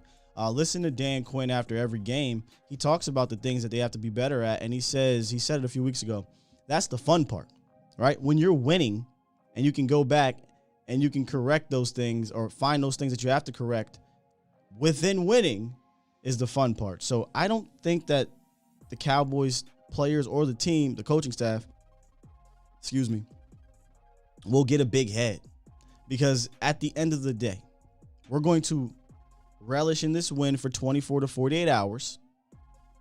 But at the end of the day, when you think about it, nothing has been accomplished except 5 victories in a hopefully 20 to 21 win season. I don't know how many, 21 game season. So I don't know how many games anymore with the 17 game season. So it's still very early. Nothing has been accomplished. No division is locked up. No home field advantage. No playoff victory. Nothing has been accomplished. So they should not go into this bye week or come out the bye week thinking, yeah, everything's all good. Because it's not. There's things. This team is not perfect. This is what I said on Twitter. This team is not perfect, but it is different. And I think they're showing you that. Let's jump back into the lines. My guy, Reek. What's up, man? Yo, what's going on, Sky? Good morning. Good morning, good sir. Colin. Thank you, sir. Good morning, Cowboy Nation. Stand up, Victory Monday. Everybody should be happy. Sir. It's a brighter day outside. The Cowboys has won the game. My whole thing is this, man. I know there's some things we got to clean up, especially these 4th and 1s and the goal line.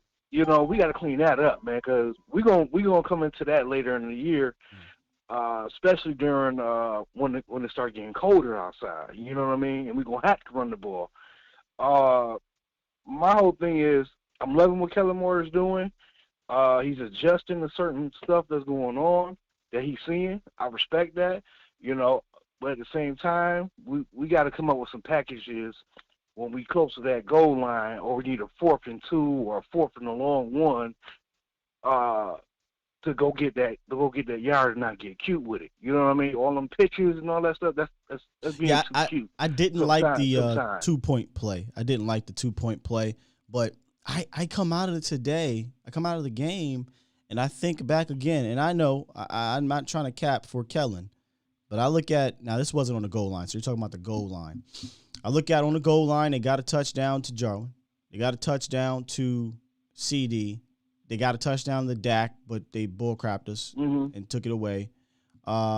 In the red zone, Dak threw it behind Cedric, so Cedric, that wasn't on the call. They just got to make a better pass.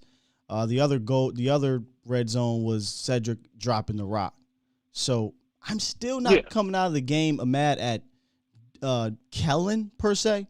I'm mad at the execution. I'm not mad at him. Yeah, right. But yeah, I'm not mad at him. But my whole thing is this too. Another thing too. I'm tired of these referees snubbing us when Dak is running the ball in, because that 3rd down, that was touchdown. I don't care what nobody say. You know what I'm saying? And the other game he ran it in, that was touchdown too, because his momentum was going forward. But that's beside the point. We know they're gonna do little janky stuff like that anyway. But at the same time too, my whole thing is, if we know a certain part of the line is too weak to push forward, we should have McGovern more in the game. You know what I mean? Because you can't tell me that Zeke Elliott can't get no 1 yard. You know what I mean? When you look at the ones they did convert on the shorts, it was outside. They struggled up the middle against the Patriots, converting those short distances. Yes, definitely, man. But other than that, man, I really believe, we did a good job yesterday, man. I'm proud of these guys. I'm proud of the coaching staff. They adjusted. We finally got a bone fossil sighting yesterday. I was happy about that. How about that? And my whole thing is like this. Michael Gallup better watch his back. because he come back and start dropping the ball when Dak putting the ball on him. They might have to start looking over and peeping at him. You know what I'm saying? Because we gotta give props to Cedric Wilson. We do. And Noah Brown. But Those two dudes came in the game and they was doing their job. Yes, Noah Brown. Yes, they both made some big plays in that game. I'm excited to get Michael Gallup back though. Like those guys are good. I think Gallup just brings a different dimension to the team. The physicality, the ability to go deep and just say, it's 1-on-1. I'm just throwing it up and he can grab it. So I'm excited to get him back.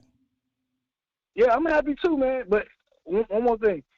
Am I the only one am I the only one to be confused when my man Brown catch the ball and start running? He looked like a little baby It looked like CeeDee Lamb. Everybody thinks it's Lamb. Man. Yeah. Yeah, man. I'll be like, damn, is that Lamb? They're like, oh, that's 85, man. Damn, 85, that boy good. All right, man.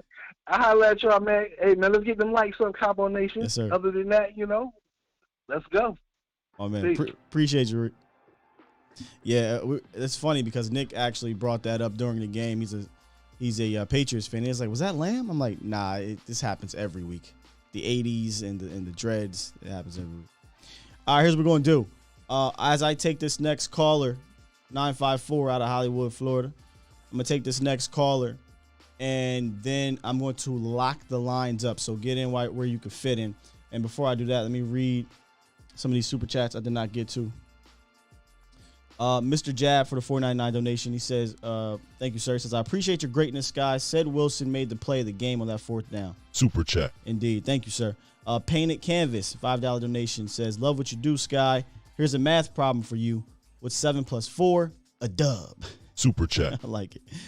Intelligent Savage with the $5 donation says, my fellow Cowboy fam, enjoy the plate and stop the hate for you before you get thrown out the cookout. 5-1 is good. Great show as always. Sky. Man, I like that one. Enjoy the hate. Enjoy the plate, drop the hate. I like that. All right, 954, what you got for the show? What's up, Sky? What's up, man? My first time calling Dallas Cowboy 1992. I enjoy the show and Thanks, sir. Just love what's going on with these Cowboys, man. This team right now, because I've been a fan since 1992, haven't missed a game, watched every game since, and this team reminds me of the 92 team. Like, for example, like the defense. The defense in 92, nobody didn't know who they were. Only person they knew was Charles Haley when he came there. You feel me? Yeah. And the offense before, Aikman and Emmett and Irvin became who they were. They were signing, but they were like just stars out there hanging out. But then they became bigger stars when they got that Super Bowl. So that's the same lineup. You look at what's going on right now. Dak, everybody knows Dak, Zeke, CD, Cooper, and all that. It looked like it was a resemblance of that. So I see what's going on, and everybody wants to be so quick to run McCarthy out. But I'm gonna say this: look at all the other head coaches we had outside of what's his name, Jimmy Johnson.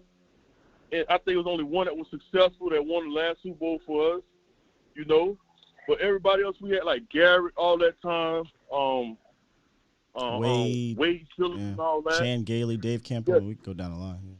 Yeah. There you go. He got something that none of them, except for the boy from '96, he got a Super Bowl ring. So everybody just get off that little problem with McCarthy, man. Enjoy the wins. Enjoy what's going on, because we ain't see this in a long time, man.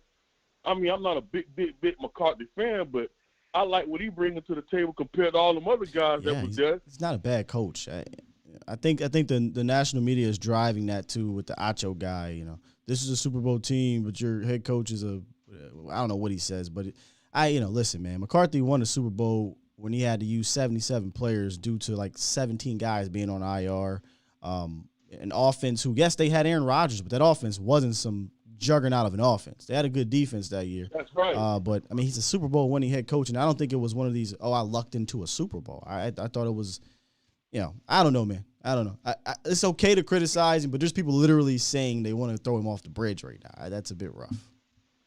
Well, I'm going to ask them this question. Those that saying that, okay, yeah, last year was his first time, coming back from a hiatus or whatever, but he back now, and look where we at now. Yeah, what that's got to say right. About that? Like, that's what we wanted to see, right? You had a 6-10 year last year. Yeah, there was COVID and things like that, but whatever. It was fair to get at him. But I think what's happening now is that, okay, we're 5-1, but we got to find something to kind of to get at. And McCarthy is an easy target because he doesn't call the plays. He doesn't call the defensive plays. And all he's responsible for is managing the game. So if he messes up 1 or 2 times in any game, we're going to harp on that. There you go. And everything else that he's doing with this team, it's going to be ignored. And I can't ignore it. Like, I just can't ignore everything else that I personally think he's helping be responsible for this team. But, yeah, it's fair to criticize him in game, but that's not the only thing that the head coach is helping with this team is all I'm saying. Yep, and I'm gonna say this before I, hang up. I think the Cowboys should make a power move.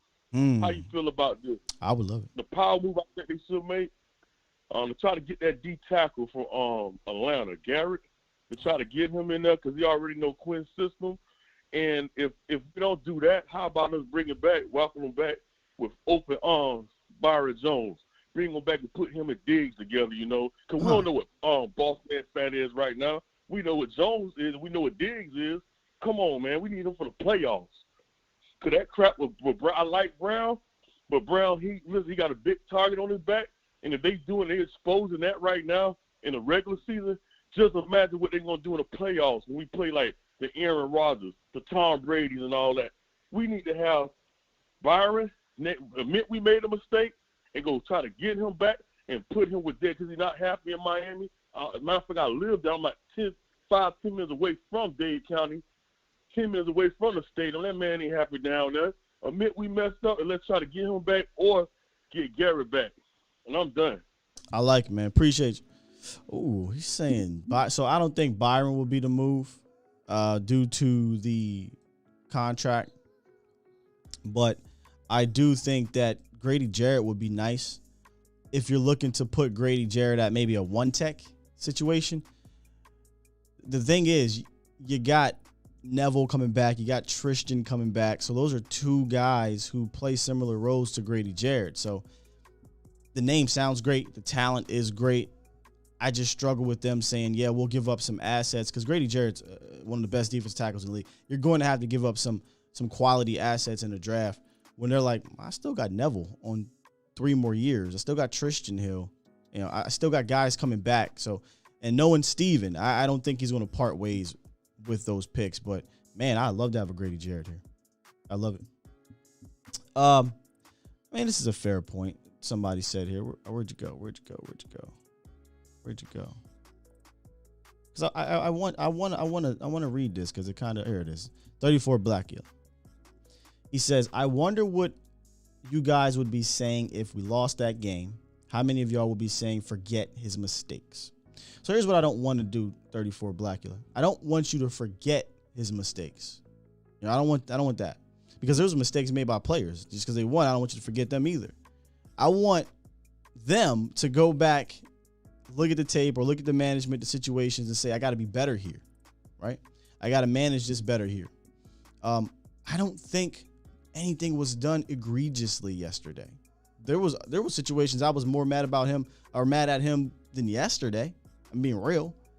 But no, I don't want you to forget. Even if they lost this game, obviously those will probably be focused on more than anything, even though there's some other things within that game that I think played even a bigger factor, right? So it's okay to criticize. That's all I'm saying. It's okay to want more from McCarthy, but just understand that's not the only thing that I personally believe McCarthy is bringing to this team. When he said, I want to bring a championship program to this team, I mean, we talk about this team is different. It's not just different because of how they're playing on the field or because of the results. It's the process to that result. It's overcoming these adversities. It's leading these men. We all kind of laugh and he about his press conferences and things, but I promise you, ask the players. They will run through a wall for McCarthy. So it is something to monitor. Just a quick question, though. How many Super Bowls has Aaron Rodgers won since McCarthy left? It's a quick question. That's all I'm saying. 682. What it is, what it do? Okay, you got me? You got me? I got you, man. Hey, this is Woody. What's going on? What's Good up, morning. Woody? This is Alright, so- Chris. Yeah, Chris Woods. Chris Woods. What's Woods, going man. on, man? How you doing, brother? Yo, I didn't make it out to Texas Live this time, but I was there last week. Honestly, Cowboys Nation, if you're in the DFW area, you got to check out the show. It's live. You get to see behind the scenes. You get to see Sky a little bit. He's like crazy. a regular fan. He's a regular fan. He does the real. But when the game is on, he's just like us. Listen, brother, I'm a diehard. I ain't a regular. Okay, right. You're right. Not regular. Quick couple points. Sure. A few things that I want you to look at for me with that coach's tape. One of the things I want to check on, I'm glad we won the game. Let's not misconstrue anything I say. I'm glad we won the game. I'm glad we're 5-1. But there's a few things, we were fighting the refs, and I don't want to talk about the refs like that, but, man, they put themselves in this game too much for anything. Like, there's just too much refs going on for sure. But the one thing I want you to check on, that when we were, I think it was 1st and 25 or 2nd and 25, but we almost picked it up. We were a yard short. I feel like they took a down from us because it was immediately 4th down, and we were only a yard short, and we missed 3rd down. They didn't.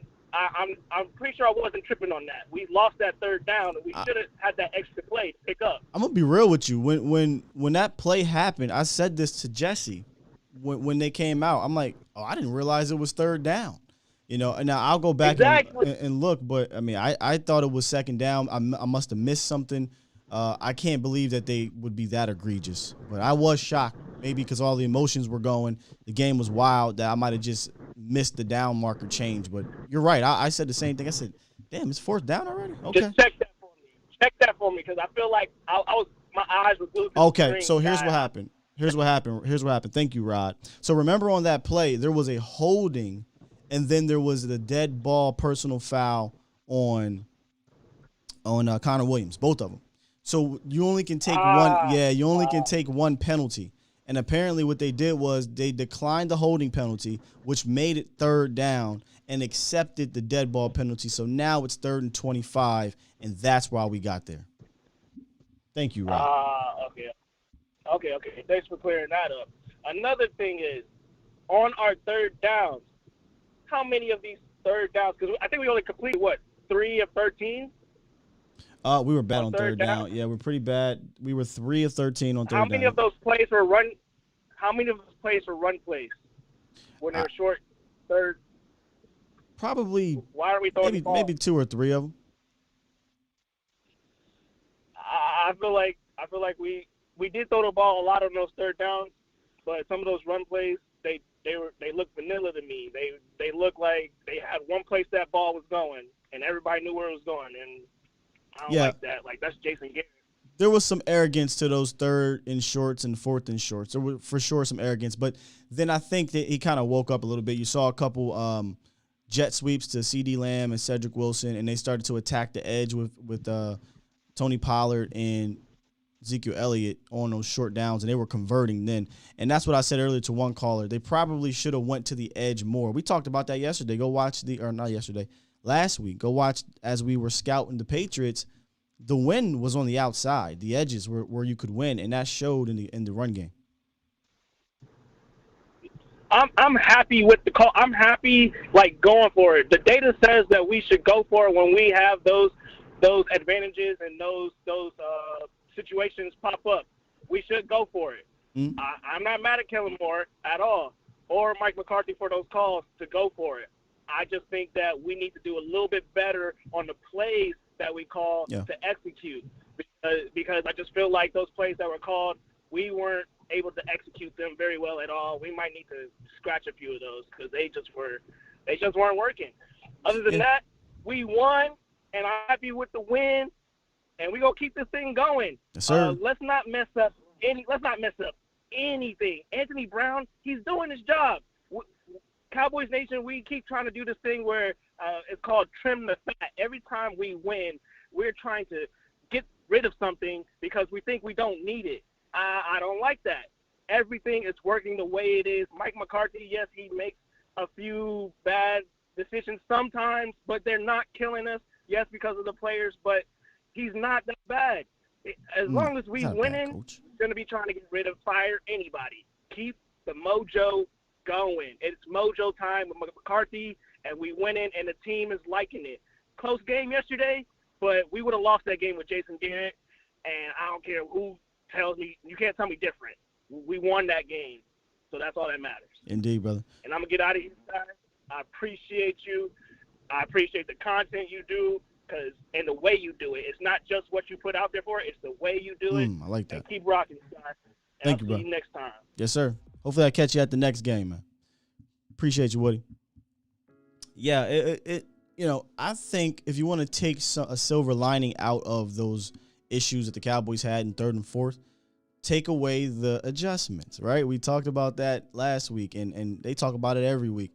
The ability to adjust. He did. Running right up the gut wasn't working. Bill Belichick, he is what he is. He understands what you're trying to do. And the weakness is that interior.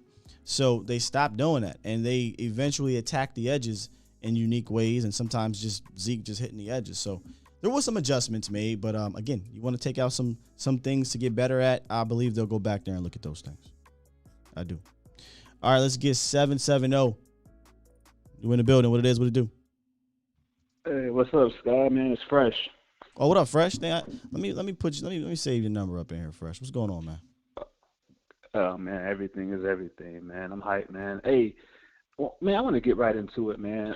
All these people who are all on McCarthy's, you know what I mean, jock. It's really funny, and it's really weird to me because I don't think people are really thinking it through. I mean, I've been a Cowboys fan since forever, right? You have, and a lot of people in the chat have. Sure. When's the last time you were really confident in not only the front end of the roster, but also the back end of the roster? You know what I mean? Like Will McClay, the Joneses, we've had other coaches in the past. They've been here all these years. And it's never been like this, but all of a sudden McCarthy gets here, and all of a sudden the depth is amazing. Like, that's not coincidence, man. That's strategic from McCarthy. You know what I mean? The culture, like this game against Bill Belichick was huge. I mean, we're all in agreement that we would have lost this game under our previous head coaches. You're not winning that game, man. So I think all the stuff that McCarthy is getting, all like the game management stuff, yeah, it can be cleaned up. But I mean, look on the bright side of things. I mean, look what he's done to the entire culture of Dallas. It's completely different. It's hard nosed. It's it's sort of Green Bay-ish. How they used to go to the playoffs all the time. He's from Pittsburgh, I mean? so he got that. Yeah. That blue nose or blue collar. Here's the thing. One of the words used about McCarthy was his inability to evolve in Green Bay, and he admitted that, right? And I think it was Uncle Charles that said he's not evolving now. I would totally disagree. Mike McCarthy not evolving would be, screw you, Kellen. I don't care what you say, Jerry. I'm calling the plays, and we're going to run the same things that I ran in Green Bay.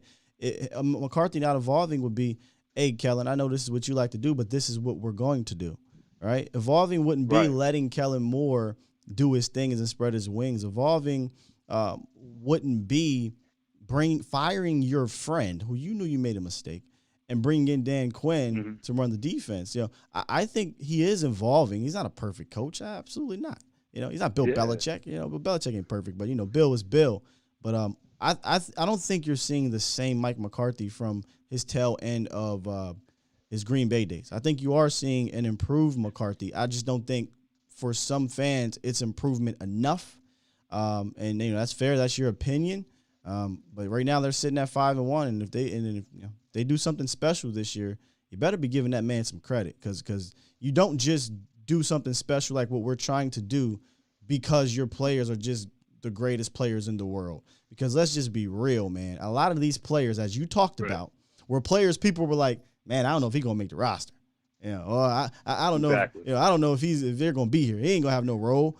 Things like that. And we talked about Bill elevating players. I'm not saying that McCarthy is elevating the entire team, but I mean, at some point, There's Yeah. got to be something that McCarthy is doing that you think is a positive for this team.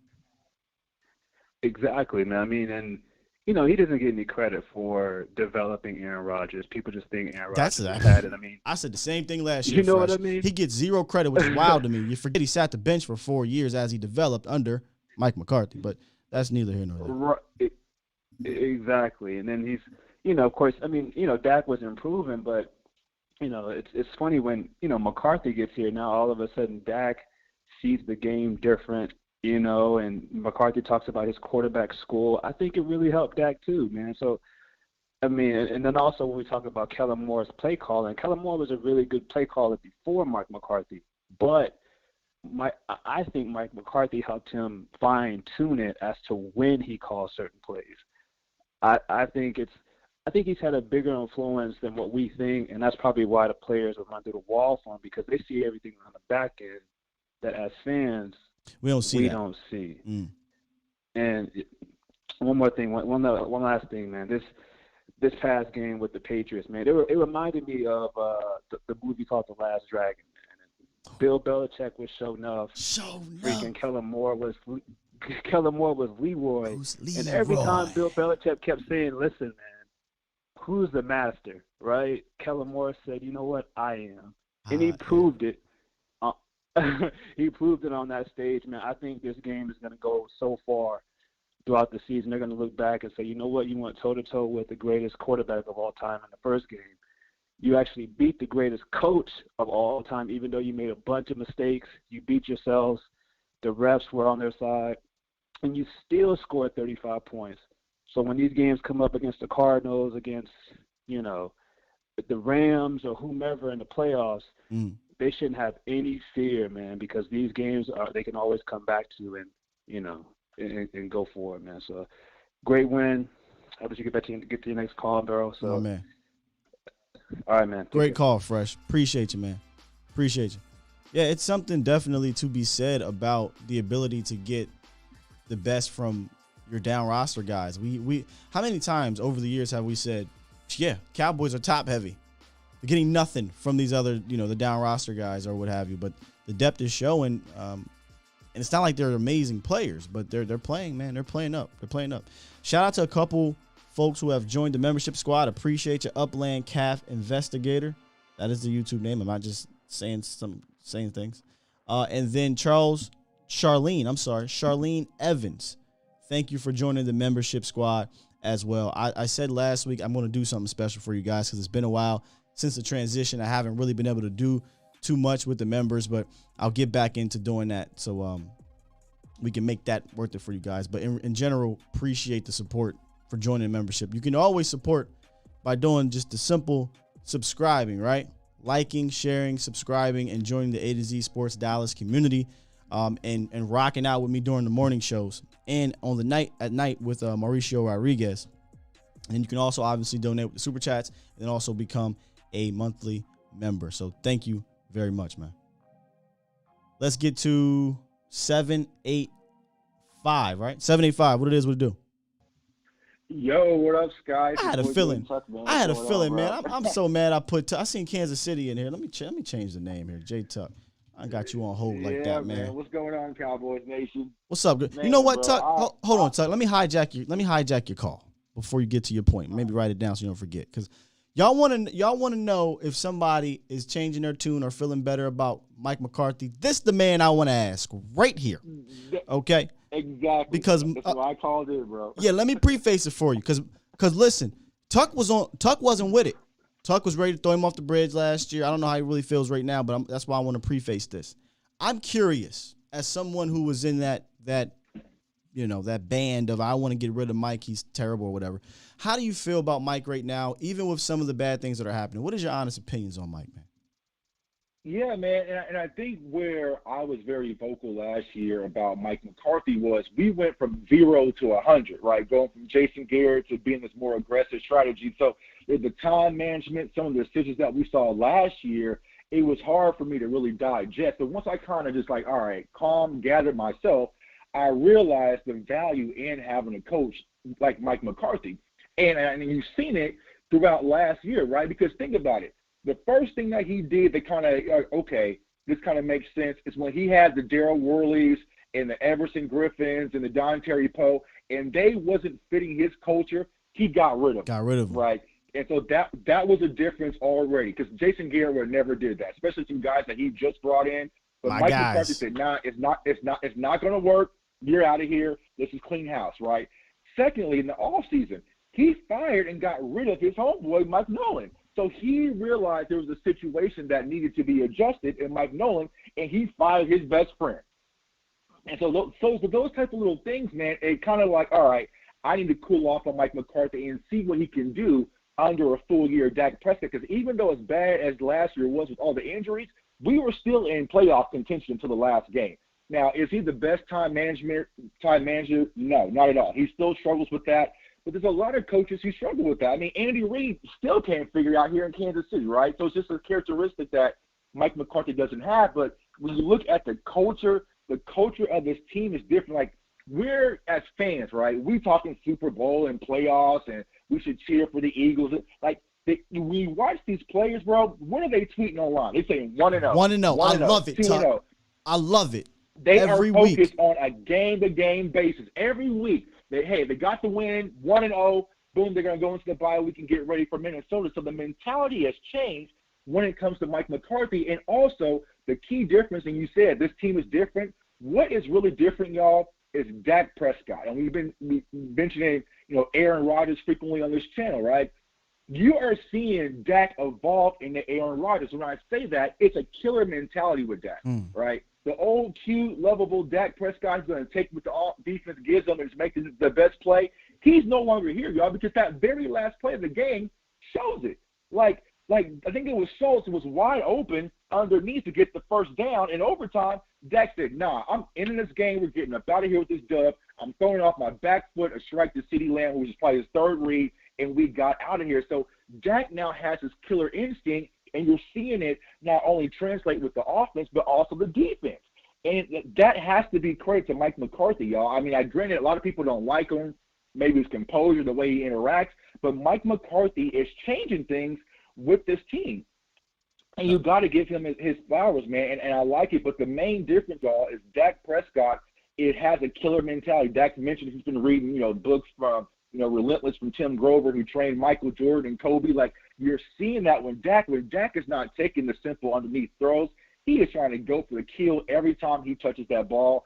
And you see that confidence where it's 4th and 1. Yeah, you're going for it. Like, I'm now to a level, like I said, last year I wasn't comfortable with all the play calling. Now it's 4th and 1. I'm like, go for it. Yeah. Because they can't stop us. They can't do whatever, we can do whatever you want against any defense. And I said this, week 1, that was the uphill battle from the player standpoint, to look across that field and see Tom Brady.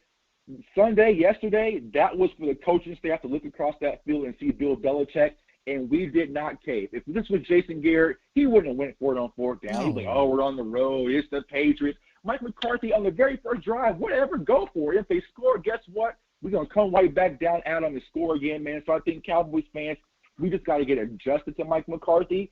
But what I see thus far, man, he's definitely making a change. And you see the culture of the players, it's changed as well, man. So I'm on board for Mike McCarthy. Now the question is the front office on board? That's a different story. But it's me going to get interesting. Man, I came around. It's about to get real interesting, bro. You know what I'm saying? But as of right now, man, things are good. And what I really like about this team, man, we've always spoken about having dogs in Dallas.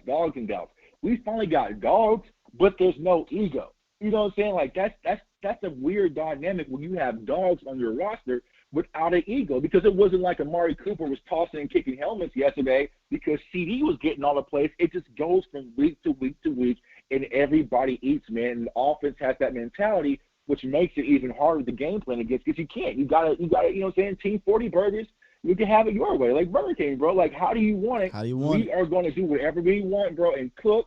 And I love what I see with this team, man, the resiliency, the fight, the effort. Like, even though when Trayvon Diggs got the pick six and he made the bad play, which was on KZ, but, Diggs took the fall for it, we still came back. And like I said with Dak, we are now, and I thought on Twitter, where we're like, you leave too much time for Dak Prescott, he is going to come back down the field in March. He's that guy now. He's that guy now. where I look is like, oh, okay, a minute 15, okay, we're good. We're going to at least get in field goal range. And so, man, it's just a different feel with the team, but I'm loving what I'm seeing, and I just can't wait to see when some of these players get back. Man, my man. Well said, J Tuck, man. Make sure you plug your YouTube, bro. Yeah, man, you guys can follow me on Cowboys Fans Only on my YouTube channel, man. I appreciate you, Scott, man, all the good work, man. Keep it up, man.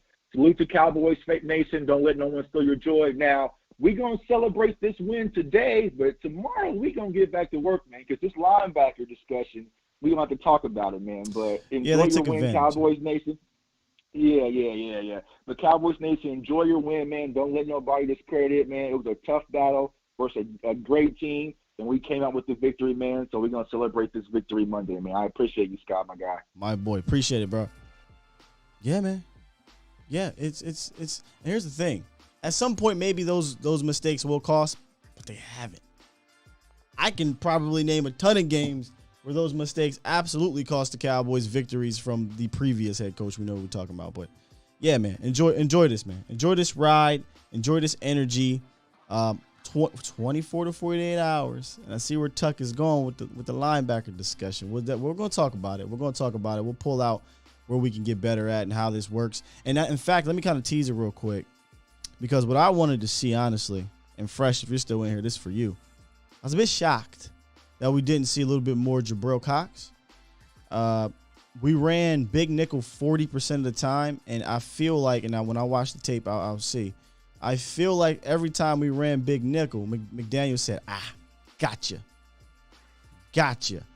And I think that might have been a coaching situation where, hey, it happens. Now you got to learn from it. But I'm at the point now that Jalen is gone, if you're going to run this big nickel, I would love for it to be with Jabril Cox because he's an actual linebacker, right? Like he's a 6'4", 250-pound, 46-pound, whatever it is, linebacker that's obviously more athletic than anybody not named Micah Parsons.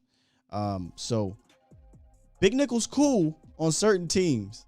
But if they can find a way to take advantage of it, they will, because at the end of the day, it's a big nickel, right? You're small you're still not, there's not linebackers in there. No matter how big KZ is or how big, Curse is, or how big or how strong or how tough Donovan Wilson is, there's still safeties at the end of the day.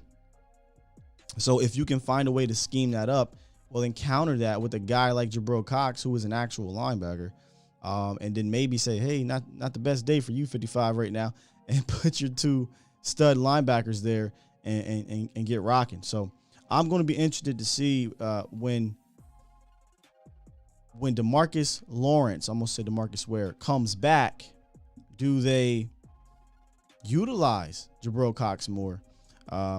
I'm not sure how Neal play. I got to go back and look. I didn't really pay attention to him on the second run, so I'll look at that and report back. But I'm interested to see if Jabril Cox can get some more involvement early downs. All right. Let's get to 801 to close it out for the lines. 801, what it do? Got me, sir? I got you, good brother. Hey, man, I first time calling, and I actually called because first I was upset with your callers, but then I realized that this is the Skywalker Steel Show, so you got smart guys. Fresh, J Tuck. They called in and said the same thing with McCarthy. I just kind of wanted to run back and get you to look at his history. McCarthy cut Brett Favre. Cutting Jalen was nothing. If you look at it, McCarthy turned a wide receiver into a running back. So that's successful. Putting Michael Parsons to a defensive end, that's nothing. Everything that we're seeing that we're not used to is what game-winning coaches do. So we harp on his small mistakes, but we're not looking at the game plan. Kellen Moore was never in his bag like he is right now. Who helps him get his plan together? You ain't lying. If you want to speak on that. No. That's how I'm looking at it. No, I mean, again, Dak Prescott, Kellen Moore, these down roster guys, they just happen to be getting better and better. And they have a guy who's been around. I know Jason Garrett won a Super Bowl as a player. Jason Garrett's never led a team to more than one victory in the playoffs. Mike McCarthy is the second winningest playoff coach in football today. We forget that. That experience, I don't care what you think of him, that experience matters. He said it in the the Hard Knocks. He said, I know y'all probably tired of me saying this, but it takes 77 players. It took us 77 players to get this ring. He knows managing these players off field, managing these players in the locker room. He knows what it takes. Whether you want to give him credit for it or not, he knows what it takes. So why 77 players is so important? Look at how many players we've already played. Exactly. I mean, that everything that this man is saying is exactly what's happening. You know what last night was? Last night was Dez caught it, but we were Green Bay. Woo! Last night was Dez caught it. If you really look at it, that's exactly what it was. Last night was Dez caught it. We were Green Bay, Patriots were Dallas, and now they're upset trying to figure out what happened, and we're going into the bye week the best way you can. That's way. We got a W, put out bad tape. Hard fought. Because guess what's going to happen? We got to work. Yeah, because we'd have lost this. Everybody's saying the same thing. 2 years ago, we'd have lost this game. 3 years ago, we'd have lost this game. Last year, COVID, different setup. You got an old school coach trying to teach through internet. That's not his thing. That's like my grandmother trying to text when texting first came out. She's like, baby, I'm just going to call you. Right. You can't just do that. And But, think about it. No, what, man. What Tuck said, 6-10 last year, it's terrible when you think about it. But when you really dive into it, these boys were fighting all the way through and through with what? With nothing. There was nothing left, really. Because they were still in the hunt. They were still in the hunt. A 6-10 almost made it to the playoffs. Yeah. That's bad. But when you think about where we're going, that's good. So I don't want to hold you up, Sky. I usually do not call. But at first I was upset. And then I had to think about who I was listening to. And I just had to wait it out. Fresh beat me there. Tough beat me there.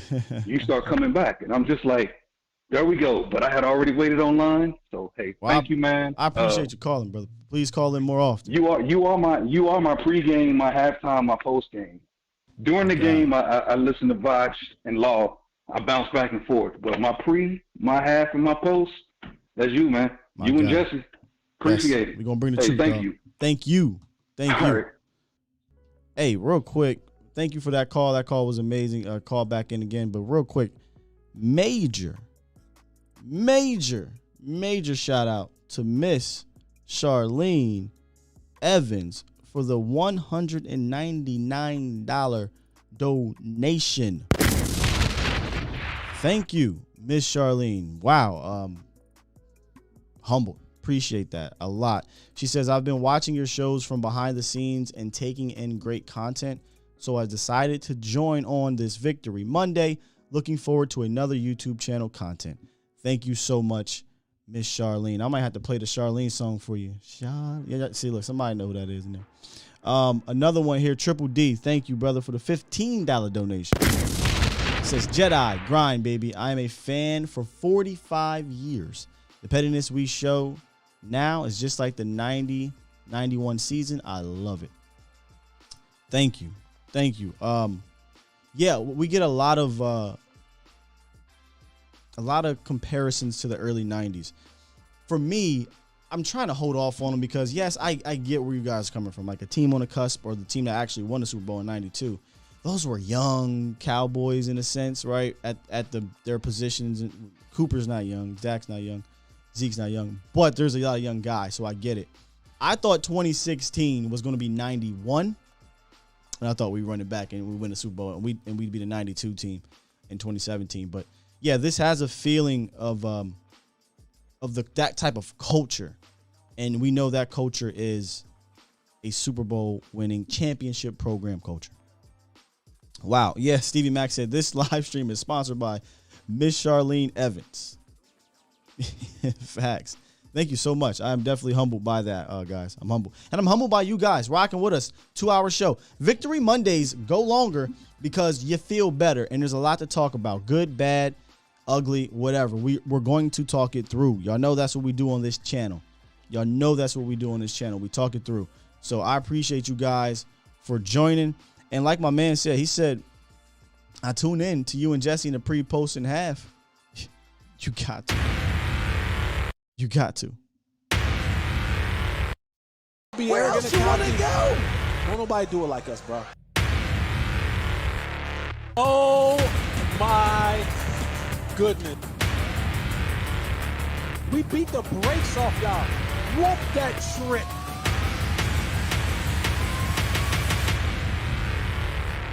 It's an experience, y'all. Promise you, game day lives are is an experience. It's an experience. Whether you're there live with me or whether you're tuning in on YouTube, Facebook, or Twitter, make sure you're a part of that, man. Make sure you're a part of that. Okay. We're going to head on up out of here now. Let me get back into the chat real quick before I do that. Stage says, Sky, have they said anything yet about Dak's injury? Trust me, if y'all notice, I've been peeking over here a little bit. I am trying to find that out myself. Usually Stevie Mack would have dropped something, but not seeing anything just quite yet. I'm just going to go with Dak said I'm good. He said he could have played. The boot is precautionary. It doesn't seem like it's a severe calf strain, more like a mild calf strain, which is like 10 to 16 days or something like that. So we'll see. We'll see. We will see. Michael says, great show, Skywalker. Thank you. And again, if you missed it or you're just tuning in late, you can either hashtag run it back, run it back gang, or I'm going to upload the audio onto our podcast platforms. We are now on iTunes. So for those out there that have iTunes, we weren't on iTunes for a while, figured that out. We're now on iTunes, Spotify, Google Cast, Breaker, I think, or what have you, Spreaker, whatever it's called, Spreaker, whatever. We're on a lot of different platforms. So make sure you just Google or search A to Z Sports Dallas Live, and those will be our live podcast shows, our live shows, like the morning show, and then in the evening, Mauricio Rodriguez with A to Z Sports Primetime. He uploads his audio on there as well. So if you can't run it back live, run it back that way. All right. Sexton over on Facebook says, my first time here, but definitely going to start watching regularly. Thank you, brother. Appreciate it. That's what we want to do. We want to continue to grow this thing. Mom Dukes said, great show. Thank you, Mom Dukes, as they say on TV. Hi, Mom. But that's what we want to do. We want to grow this thing. And I keep saying, I'm going to keep on saying it, to be the number one Dallas Cowboys morning show in the land. With that said, I'm going to go ahead and press this button. Go ahead and press this button. If you don't know, it's your first time here, that button means we wrapped up. It's time to go. Appreciate you guys. Thank you for the donations. I mean, Miss Charlene, thank you. But everyone, thank you for donations. Great calls today. Great phone lines. Great chat. Y'all crushed it in the chat. Keep on coming back. Tune in tonight. Mauricio Rodriguez, A to Z Sports Live. And check us out, atozsports.com/Dallas. We out. Peace. In fact, we're going to be out on a different time frame on this. So I'm going to let y'all kind of just get into the vibe a little bit as we roll out of here. All right? I'll see y'all. Y'all enjoy y'all Monday. Victory Monday morning. Salute.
I want me some glory hole.